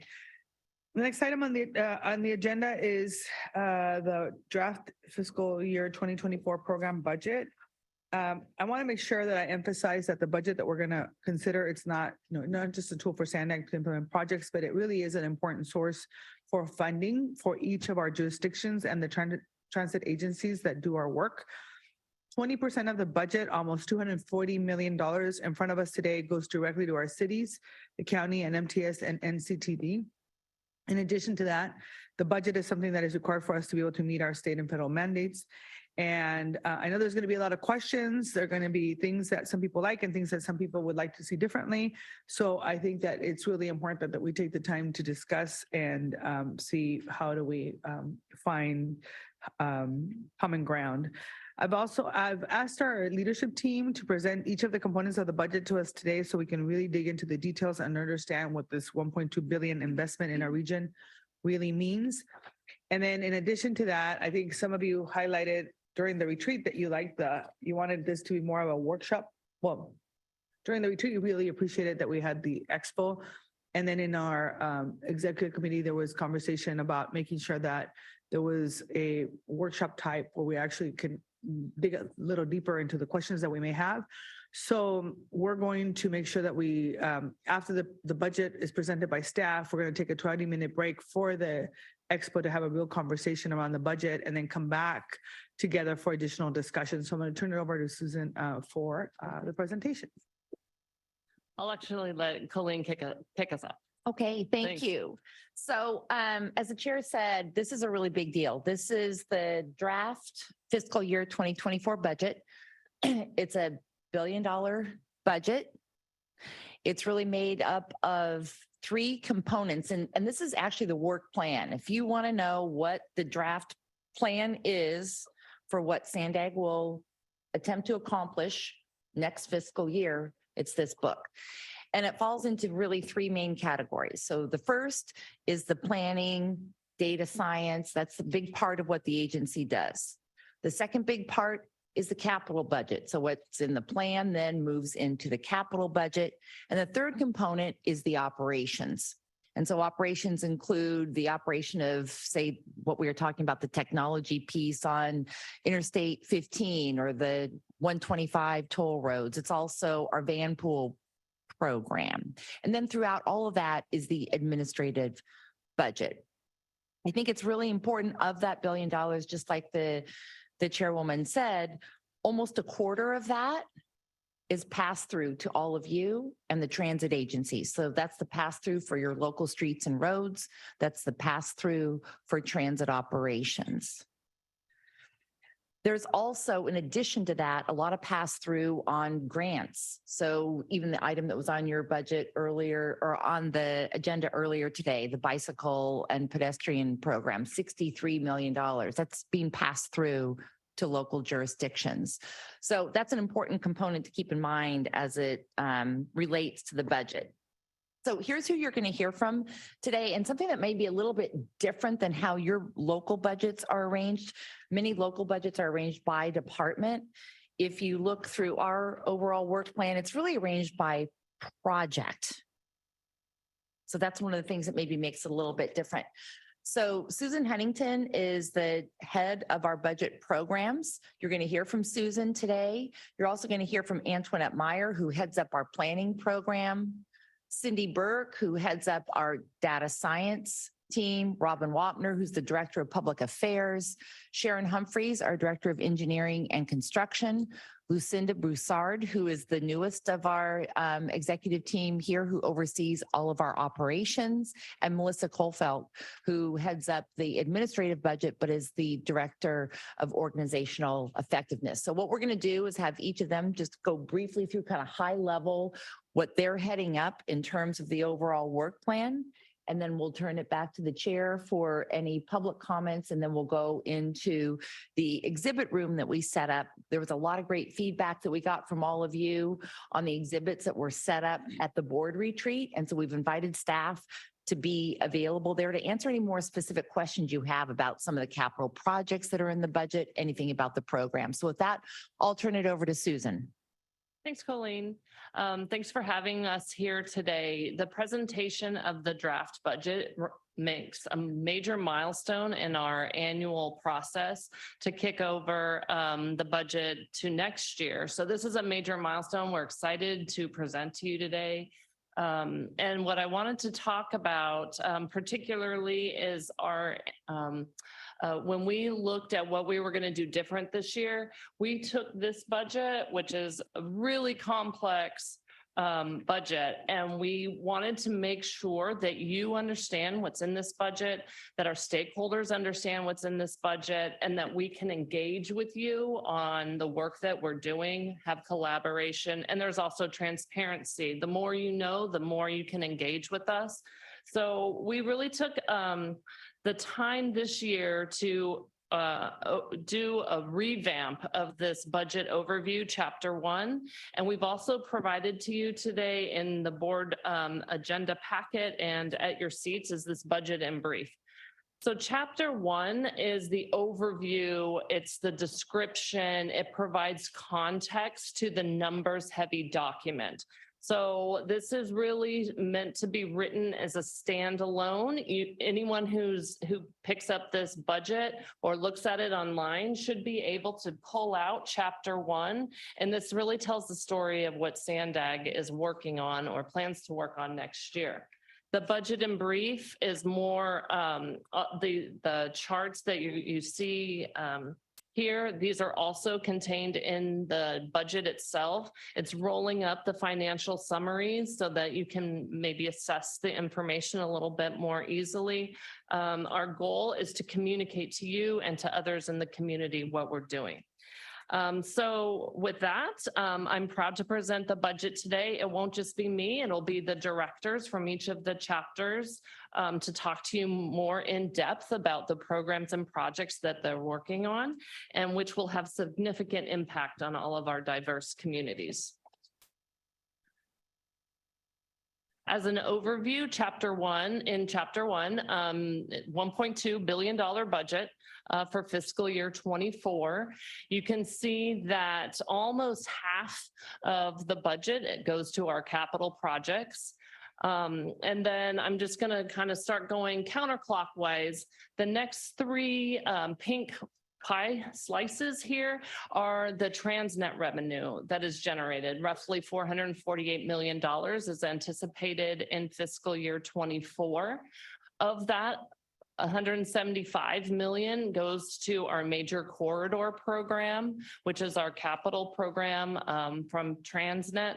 A portion of that goes to debt service and a portion of it goes to projects. The next sliver is our, also coming from the Transnet program, is our bike allocation, the revenue that goes into our bike program, as well as our Transnet administration. And then the next section, this is what Colleen and Chair Vargas were talking about. This is the Transnet pass-through revenue. Roughly $238 million is going to the local streets and roads program through a pass-through to the local jurisdictions. And we also have funding for transit operators that is a pass-through as a result of the Transnet revenue that's coming into Sandag. Our overall work program is only 8% of the total budget. That's our regional planning projects. We have also projects, regional operations and services, 6%, and then the board budget is roughly $700 million. But what we want to focus on today is the three components that Colleen was talking about: our overall work program, our capital program, and our operations. So these are the programs and projects that Sandag will be working on. This is if you pull out that pass-through amount. The total here is around $750 million. What I'd like you to take away from this chart is that over 3/4 of the revenue that we are actually using for our internal programs and projects are coming from federal and state. Many of these are dedicated grants that go towards particular projects. Only roughly 11% is Transnet. And again, that's a lot of the admin revenue. So not a lot of what we do internally is funded by Transnet. So next up, we're going to go into each of the chapters here. Our directors will go into further detail on the projects and programs within these three components. And then that'll be followed by information on the internal operations and human resources budget. So the overall work plan, this is an inventory of the regional planning projects and programs that will be undertaken in fiscal year 24. The financial summary is what we're looking at here, and this is what we'll do for each of the chapters. Just to orient you a little bit, again, the pie in the bottom left-hand side, this shows you we're only talking in this discussion about 8% of the overall budget. 63% of the expenses are internal or with our consultant community partners. And the revenue up top shows that this portion actually is using a little bit more of the Transnet funds. We use those Transnet funds to match the federal and state dollars. In terms of a comparison between last year and this year, you can see that the dollar change is around $27 million. What's causing that is roughly 21 million more in our budget this year from the Regional Housing Acceleration Program, REAP 2.0. Antoinette's going to be talking about that program. And then we've also, the budget went up by around $8 million for the beginning or the continuation of the 2025 regional plan development. We've also added two new projects, $2 million for the regional transportation safety program and $1 million for a smart corridors program. So if you were to look in the budget in chapter 2, what you'll see is a single page for each project. It describes the work element, the objective, the emphasis statements for FY24. So it's going to tell you what our anticipated work is, what our milestones are. It will also tell you what's funding each and every one of these work elements. So with that, I will go ahead and turn it over to our Senior Director of Regional Planning, Antoinette Myers. All right, good morning. I'm going to walk you through some of the major work efforts for the planning department in the draft OWP. You've heard many times that one of the most important things, requirements that Sandag has as a metropolitan planning organization is to develop and implement a compliant regional plan. Having an approved regional plan is required to get state and federal funding. And you saw in the previous slide from Susan that the majority of the funding that we get in the region is from federal and state funding sources. So this is very important. We have to update the plan every 4 years. So we've just started the process of updating the plan for 2025. And in fact, I believe we're going to be having a workshop with all of you on April 28th to kick off that process of the 2025 regional plan. We also work on implementing projects in the regional plan, and there are a number of priority projects, early action projects that we're advancing, including things like our regional Vision Zero strategy and action plan. We just got a major grant, Safe Streets for All federal funding program to do that, updating our regional active transportation plan, which hasn't been updated for more than a dozen years, implementing our digital equity strategy and action plan. We have programs to advance zero emission vehicles. So both incentive programs for charging infrastructure, as well as a grant to develop a new incentive program for purchasing zero emission vehicles. The Smart Corridor project, if you all recall, we did a request for innovative concepts last year.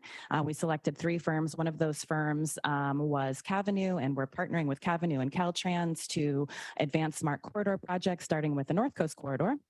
The Housing Acceleration Program, there was a significant amount of funding that came from the state through the Regional Early Action Program. That funding comes through MPOs, $50 million over a 5-year period. And that allowed us to stand up a Regional Housing Acceleration Program. But the majority of that funding really gets passed through to all of you, local jurisdictions, tribes, and affordable housing developers, about 85% of those funds. And the rest is for things like technical support and administering the program. Youth Opportunity Pass, we were very happy to announce about a month ago that we were able to extend the current pilot for 18 and under and keep transit free for another year while we work with our partners to find a permanent funding source for the Youth Opportunity Pass program. And because we've heard that there's a major interest in expanding that program to 24 and under, we're hoping to add additional funds to the budget to be able to start that process, as well as seed money. Planning for the Blue Line and the Purple Line, that includes the San Ysidro Mobility Hub, also continuing to explore the cross-border trolley, which was another one of those requests for innovative concept proposals that came in with Cordoba. And then flexible fleet pilot projects. So we finished our strategic plan this year, and we're starting to advance some of those pilot projects. That includes one in Oceanside, includes one in Southeast San Diego. And the third request for innovative concepts company that we're partnering with is Beep. So we also have some additional pilots with that shared electric autonomous shuttle service. And they are exploring pilots in Imperial Beach, El Cajon. And I'm happy to say that I've had a couple of conversations with Mayor Jones about a Beep pilot in San Marcos as well. So this is really just a snapshot of the work that we do in the planning department. You'll get to stretch your legs momentarily, go talk to some of the planners in the other room and ask any questions that you have about these projects or any other planning projects that are in the overall work program. And with that, I'm going to pass it over to Cindy. Dr. Cindy Burke, Senior Director of Data Science, will provide an overview of the work elements related to data science, analytics, modeling in the FY24 draft budget. Good morning. As I shared with you at our recent Data Science 101, the goal of our agency is to be a data-driven agency in all that we do, and much of the work that Data Science Department is mandated. In FY24, our team will continue to work closely with your jurisdictions and our planning team to collect and analyze data for the 2025 regional plan, create new estimates, forecasts, and travel models, use big data in innovative ways, and make data accessible using the latest technology and visualizations available. Ensuring the quality of our data will continue to be a priority at each stage of our work, including as we look at performance measures and performance monitoring that helps us to quantify how equitable, efficient, and safe our policy decisions and programs all are. We will also be continuing to add new content to our open data portal and contribute to our priority projects with our research expertise, benefit cost analysis, and economic analyses. I'm happy to answer any questions when you do the tour of the room. And also we have data science staff that will be next door also. Thank you. Susan, let me ask, what's the will of the board? I just want to make sure we do a time check, and I know we have a couple of items left. So I was thinking that maybe what we do is we go, and I know everybody's prepared a lot of information, and I know there's a lot of questions. So I'm wondering if what we do, we go to the expo, that way people can ask questions directly of all of you, and then come back in 20 minutes. And then we have an opportunity to ask additional questions from all of you. If there are any specific questions that were not answered over there. Sure. How does the board feel about that? Or do you want to just continue while the person, you're good? Yeah. Up, down, yeah, yeah. Okay. All right. So why don't we do that? So it is 10:52. So we'll be back in 20 minutes, and then we'll remind you when it's close to it. And then questions, and then we'll come back and then we can take a vote and have a discussion actually and public comment.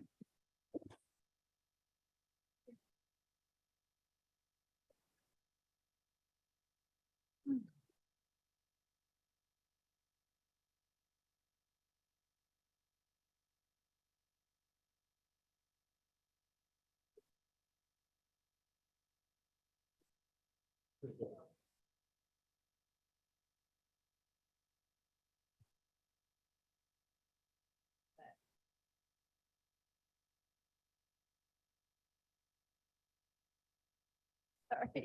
worries. I know.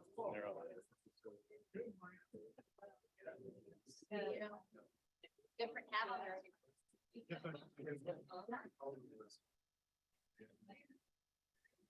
I'm sure I think so.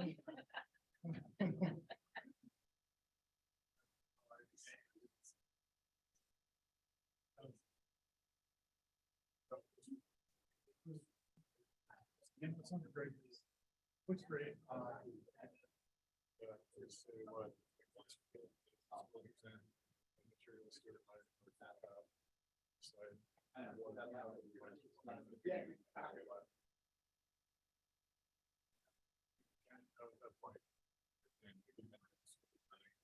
Hey, how are you?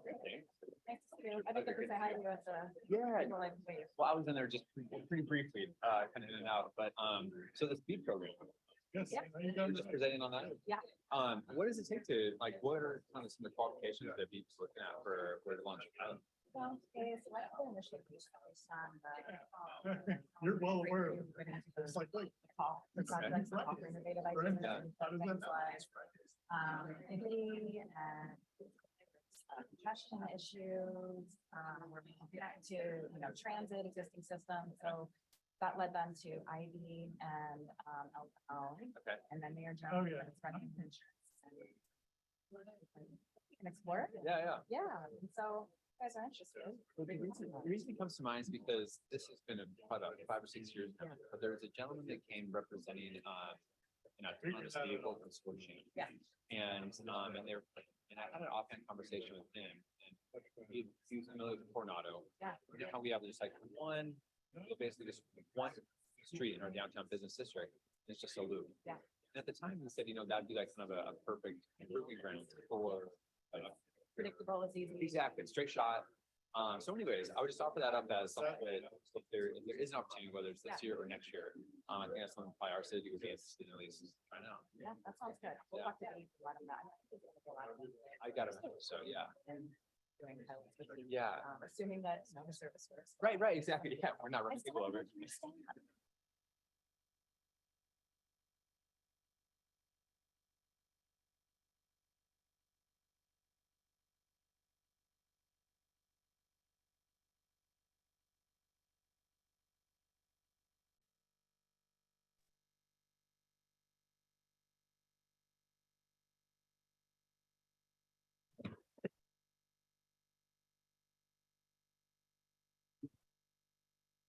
Can help forward back the questions. Let her know. I can. Yeah, help I know. forward back the questions. If there's question, you.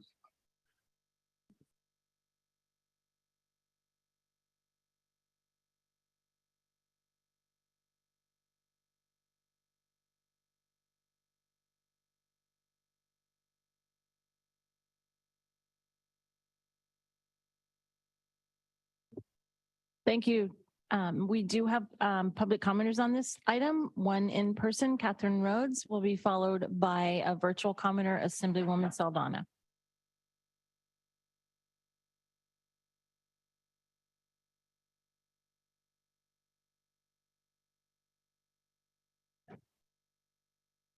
Thank you. Hello, this is Catherine Rhodes, and what I wanted to talk about is on your budget, page 320, which is also page see here, page 585, which is the Central Mobility Hub. First of all, I think that you should change the name to the Central Mobility Hub and Airport Connectivity or Connection Project, because all what you're doing is you're doing the Airport Connectivity Project and you're squeezing this all together. And this is the only project you have for that. And so one thing I wanted to mention was that for the planning of funding, so far it seems like you spent about $28 million of it. And guess how much you got from the San Diego County Regional Airport Authority that said they're going to give you $350 million for this? Zero. They've given you zero. Their plans also plan on giving you zero next year and the year after, because it's not even in their budget. there's no money for the Central Mobility Hub or the $350 million that the airport, in an agreement with you guys, said that you're going to use so that we can have transit to the airport and not have to spend our Transnet money. And then, so far, it seems like there's about $15 million in Transnet money. I think any money that, and what's really strange here that I see is in fiscal year 2014 and 2015, it has negative numbers for Transnet, like you're going to backfill in the Transnet for about $14 million. That's great. Is that the airport money? Is that part of the $350 million you're getting from the airport? So I just don't know what's going to be backfilling that $15 million there. And then I also want to remind you that just looking at this for the expenditures and funding, you're short $150 million, which could all be used with the airport revenue, and especially the new FAA memo that came in 2021, where you can have non-exclusive use of transit. that Thank can be you. paid Your for this time funding. has Thank you. expired. Our next speaker, Assemblywoman Lori Saldana, will be followed by Alan C. Please go ahead, Assemblywoman. Thank you. Regarding this draft budget, it's often said budgets are a moral document. They reflect the values and the ethics of the organization. So I appreciate that you are putting money into a regional housing acceleration program and looking at analysis, helping other communities with planning. It is the lowest, however, amount of funding from federal sources.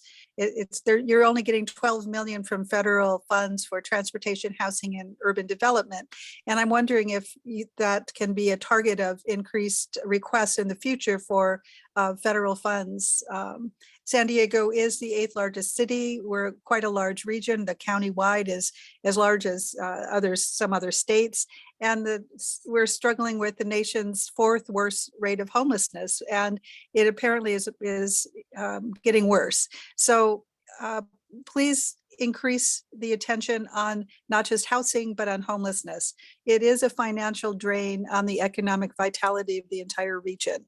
And people who are displaced, there's actually an evidentiary hearing taking place in Superior Court this week, trying to establish just why people who are unhoused are not able to join the workforce. Even if they're able and willing, if they don't have stable housing, they cannot participate in San Diego's economy. And if they're losing their belongings because of sweeps, if they're victims of crime, excuse me, then they simply cannot fully participate and help drive up the revenues that Sandag needs to fund so many of your programs.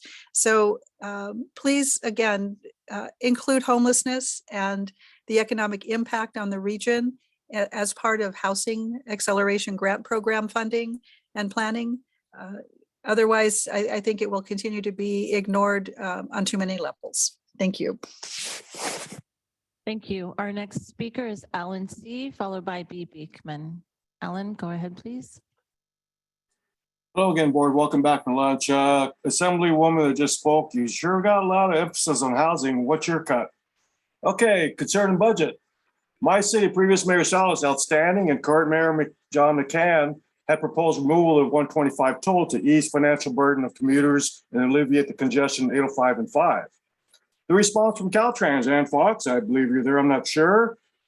I quote, removal of the toll must meet climate and equity goals in reducing greenhouse gas emissions and encourage the use of public transit, unquote. Members of Sandag have forgotten traffic congestion increases accidents.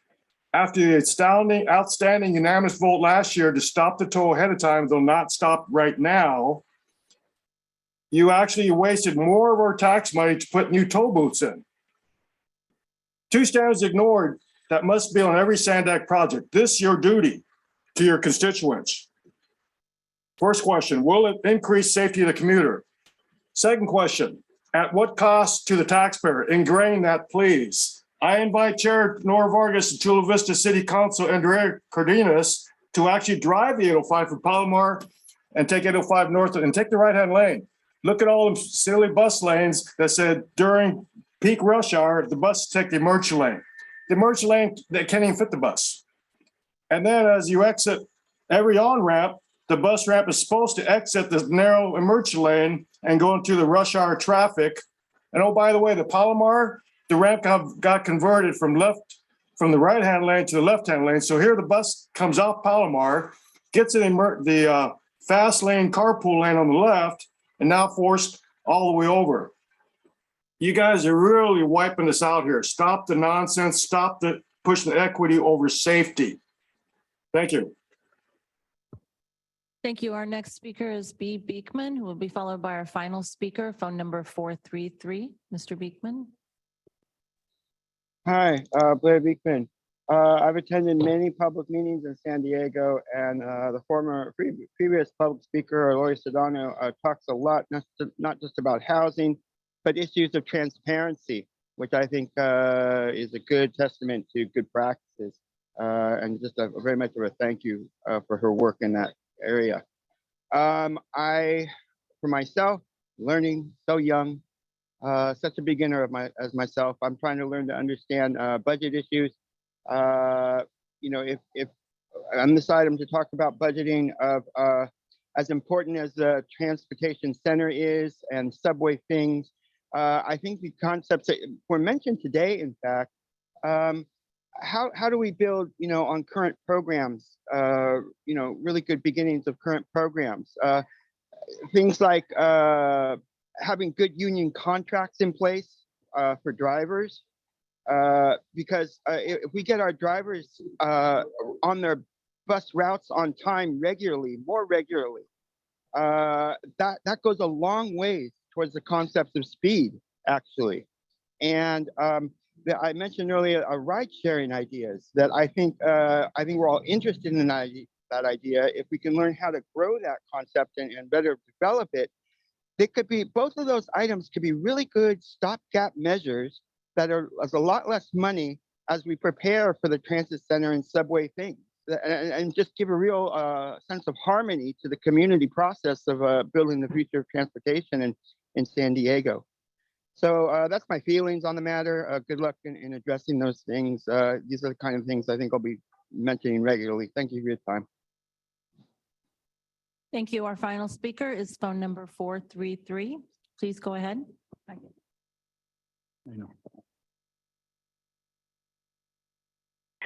Good morning. My name is Jacqueline Jackson. I hope you could hear me. I am an advocate for people that are differently able throughout San Diego and the state.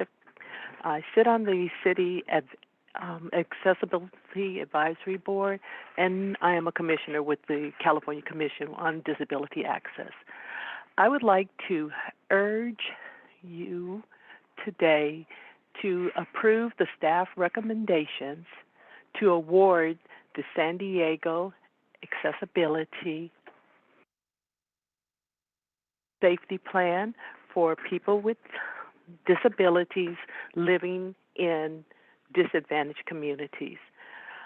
I am blind, and I live in the disadvantaged community. I'm a homeowner, and there's a lot of challenges that we've been having. I live in a community that makes up 5 blocks in a circle.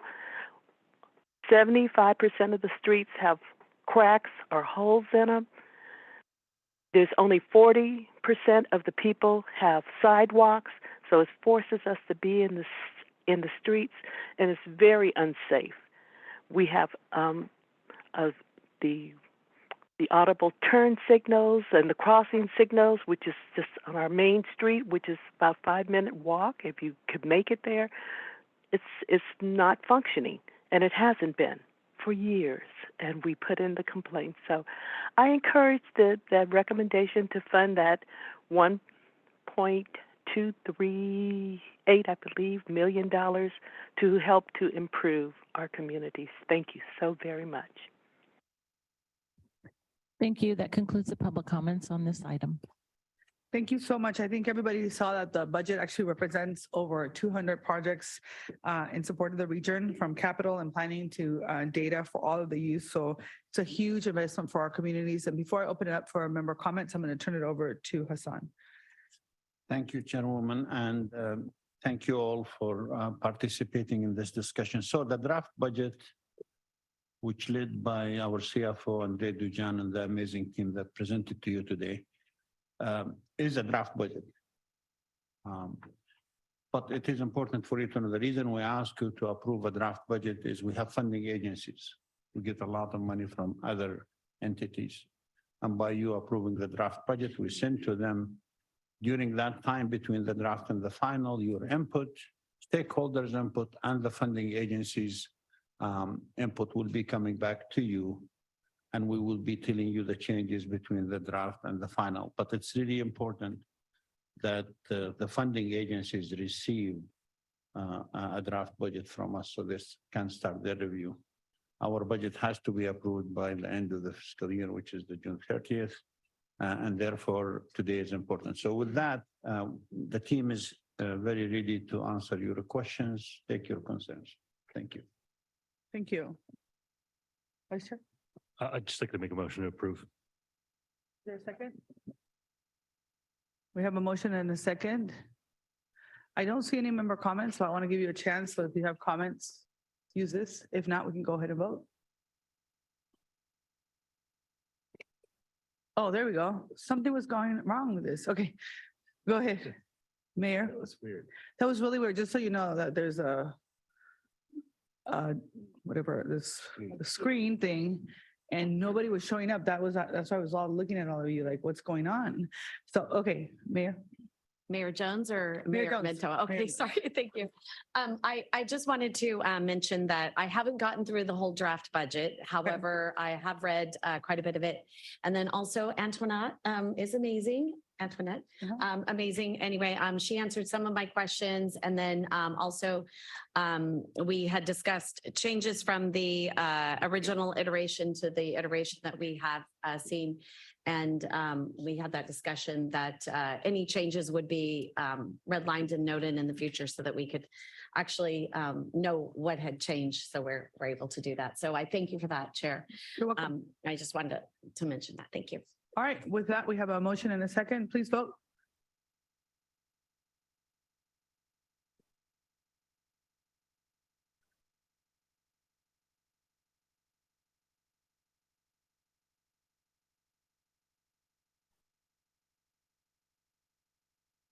That motion passes with 16 yeses and 2 nos. And 1 member absent. Thank you. All right, with that, we're going to move over to somebody else was- oh. With that, we're going to go ahead and move into closed session items for today. Tessa, do you have any public comments on item number 14 and 15 before we go to closed session?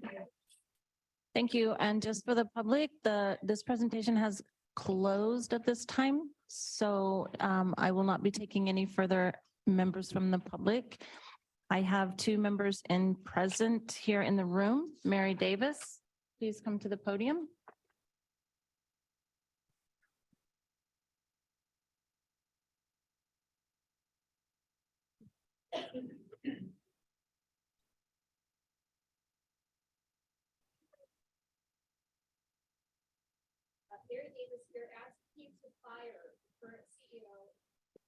Mary Davis here asking you to fire the current CEO and replace him with someone who is willing and able to work across the aisle, a CEO who will take the needs of everyone in the region into account. Acrata's performance is lacking in many areas, including 1, vision. He is single-minded in his urban-centered vision for San Diego. We are not a flat, condensed area, but a vast and topographically diverse region with unique needs and challenges. He fails to address that in his vision and regional plan for San Diego. 2, inclusion. His plan prioritizes urban transit and active transportation while freezing out 2/3 of the county. That is not inclusiveness. 3, lack of pragmatism and reality. His plan relies on magical thinking that voters would approve up to 3 new taxes, particularly in a time of economic hardship and potential recession on the horizon. 4, fiscal prudence and responsibility. What is the backup funding plan should the hope for new taxes fall through? It appears that the current plan is a financial house of cards when it comes to actually paying for it. 5, lack of fiscal oversight. Up to 1.8 million in toll revenues was lost under his watch via broken toll sensors on the South Bay Expressway. 6, interpersonal skills. He is frequently condescending, inattentive, and disrespectful to other people and points of view. While confidence is an admirable trait in a CEO, arrogance and lessening of others is not. 7, flexibility. The CEO seems unwilling to pivot or adapt in an effort to meet the needs of all parts of the region. His unwillingness to listen or divert where needed makes him unsuitable to lead. Also, I ask you to take a regional approach to dams, our county dams. One entity's neglect has Thank you. Your dire time has implications expired. for communities downstream. Thank you. Our next speaker is Catherine Rhodes. And I'd like to clarify that we are taking public comments on both closed session items number 14 and 15. Catherine will be followed by 4 virtual commenters. Hello, this is Catherine Rhodes, and of course, I really like Hassan because he's kind. Different from what was before. He also listens to me compared to other people who would blow me off all the time. I still haven't gotten my seismic issues done or my airport revenue issues done, but I feel that it will be done at one point. One of the things I really like is prior, when you guys would have a regional plan, you would tell, or the staff would tell me, we can only do transportation. We don't do anything about housing. We don't do anything about anything, only transportation. And I would say, no, in 2004, it changed to a regional plan and you have to do all the elements of your regular general plan in your regional plan. And now you guys started doing housing. That was a huge, gigantic, wonderful change that you're starting doing things with housing and maybe even homeless in the future. The other thing was about greenhouse gases. When you would do your other plans, you just wouldn't meet the targets of what the state said you have to do. And so what what you guys would do is you would put something forward that you knew that was not going to pass at the state level and that you knew the environmental groups would sue you on. And basically what you said is sue us. And then they did. And then you had to redo your plan. And then the state finally told you, you guys have to actually meet your plan and have your greenhouse gas reductions. When I used to come here, I would ask staff, how much greenhouse gas is this going to, get rid of or make more? And they would say, we don't analyze greenhouse gases. That's not what we analyze. There is a state goal, but we're not going to, try to meet the target.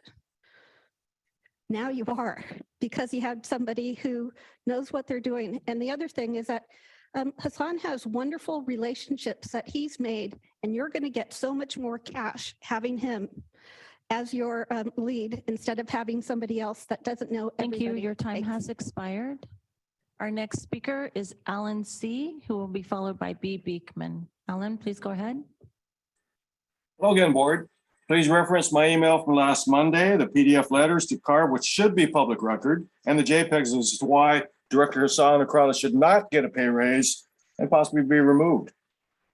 Sandak Hassan Akrada ignores a board vote last year and the year before to remove the mileage tax. Quote, letter to CARB, the road usage charge remains in the regional plan, and the regional plan remains a foundation for all future plans. We are committed to implementing our plan, which is used as an example for the nation.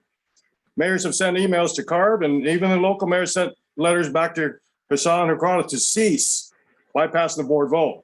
Director Akrada acknowledged that what was becoming obvious has no plans to remove the driving fee in its regional plan, is ignoring the board's repeated direction to amend the plan to remove the road usage charge, which is basically a tax. If this was a private business, the hired manager would be fired and the owners would take charge. Will this board take charge for the people burdened by high costs of gas tax, utility bills, affecting ever increased price for groceries, eggs, diapers, and everything else? Sandag Chair Vargas, you can actually advise CARB because you sit on the Sandag APCD to stop the mileage tax at state level. I implore you to do so. You know our people are suffering. I quote, the Sandag document road use charge mileage tax does not need to be voted by the people. Implementation to pursue legislation to administer a regional road usage charge, unquote. Mayors take charge because this is all unsat what are you doing to the people, and this way to vote is against the law when not every rep is represented by the vote of the people. You've got 7 city council members. They need to be taken off. As I yield back, will the board yield to stop the mileage tax and stop this horror that you're doing to your people? I yield back. Thank you. Our next speaker is B. Beekman, to be followed by Gretchen Newsom. Please go ahead, Mr. Beekman. Hi, Blair Beekman here. I'm on a bus right now. My voice may be sorry about that. I wanted to ask, or first mention, just very much of a thank you that in being new to San Diego, your closed meeting agenda items, they have a very nice description of what what the agenda item is and what you'll be talking about in the closed session. And being from the Bay Area, they made it an art form to use as minimal words as possible to try to describe the closed meeting process. So that can be a procedural way to work more cleanly and efficiently, but it lacks care, it lacks a human heart, and it lacks better dialogue for all parts of the on subject matter. So thank you for the efforts you do at Sandag, and the city of San Diego does a very good job at that as well. It's a part of an accountability process. It's been interesting to live in San Diego at this time and seeing that take place. Thank you.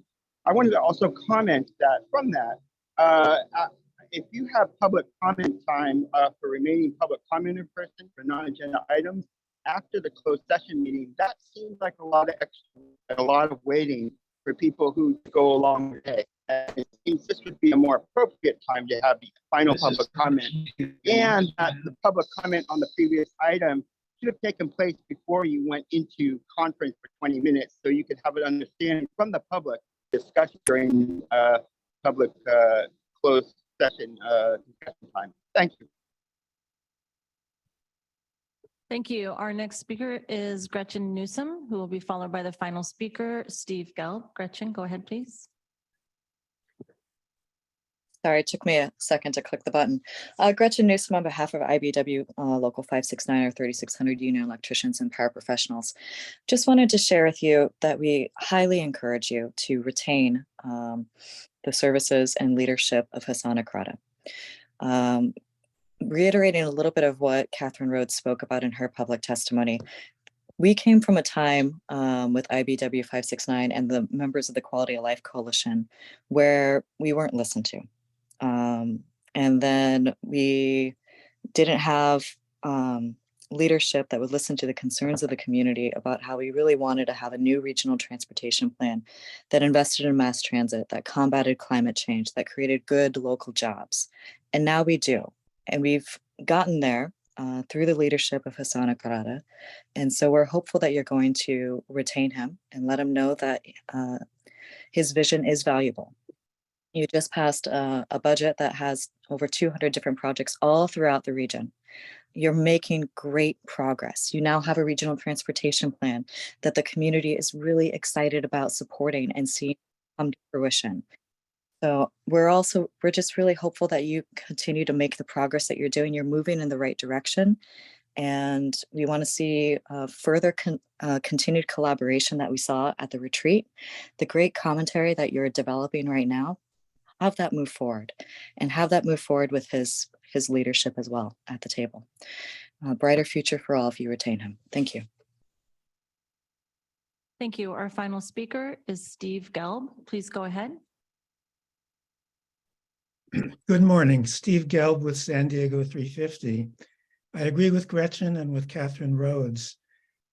One thing we have to always remember is that Sandag has to do its work within the bounds of the looming climate crisis that led California to require transportation planners to significantly reduce greenhouse gas emissions and vehicle miles traveled.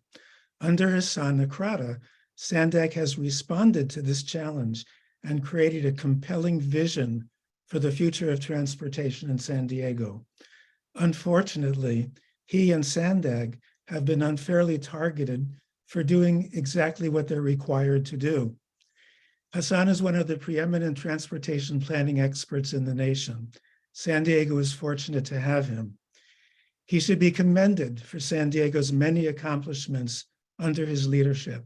such as the UCSD expansion of the Blue Line trolley. Again, those who oppose Sandag's vision and who advocate for highway expansion, less funding for transit, and bicycle lanes fundamentally disagree with the direction taken by California and disagree about the climate crisis that we're facing. Rather than jumping on Sandag and his fabulous staff, let them take their argument to the legislature rather than scapegoating Hassan. He should be commended and should be retained. Thank you. Thank you. That concludes the public comments.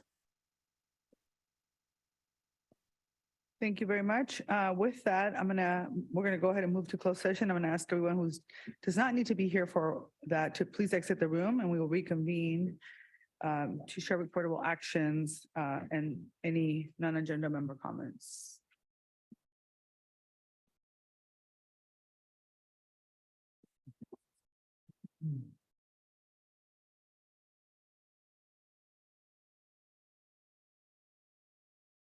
Yeah, those have to be right. Oh.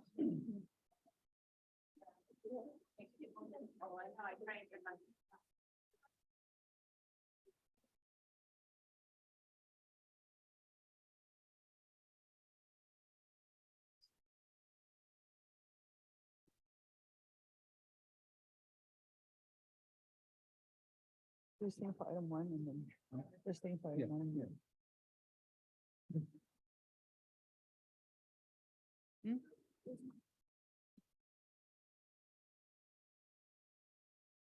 Those are the three goals that are part of his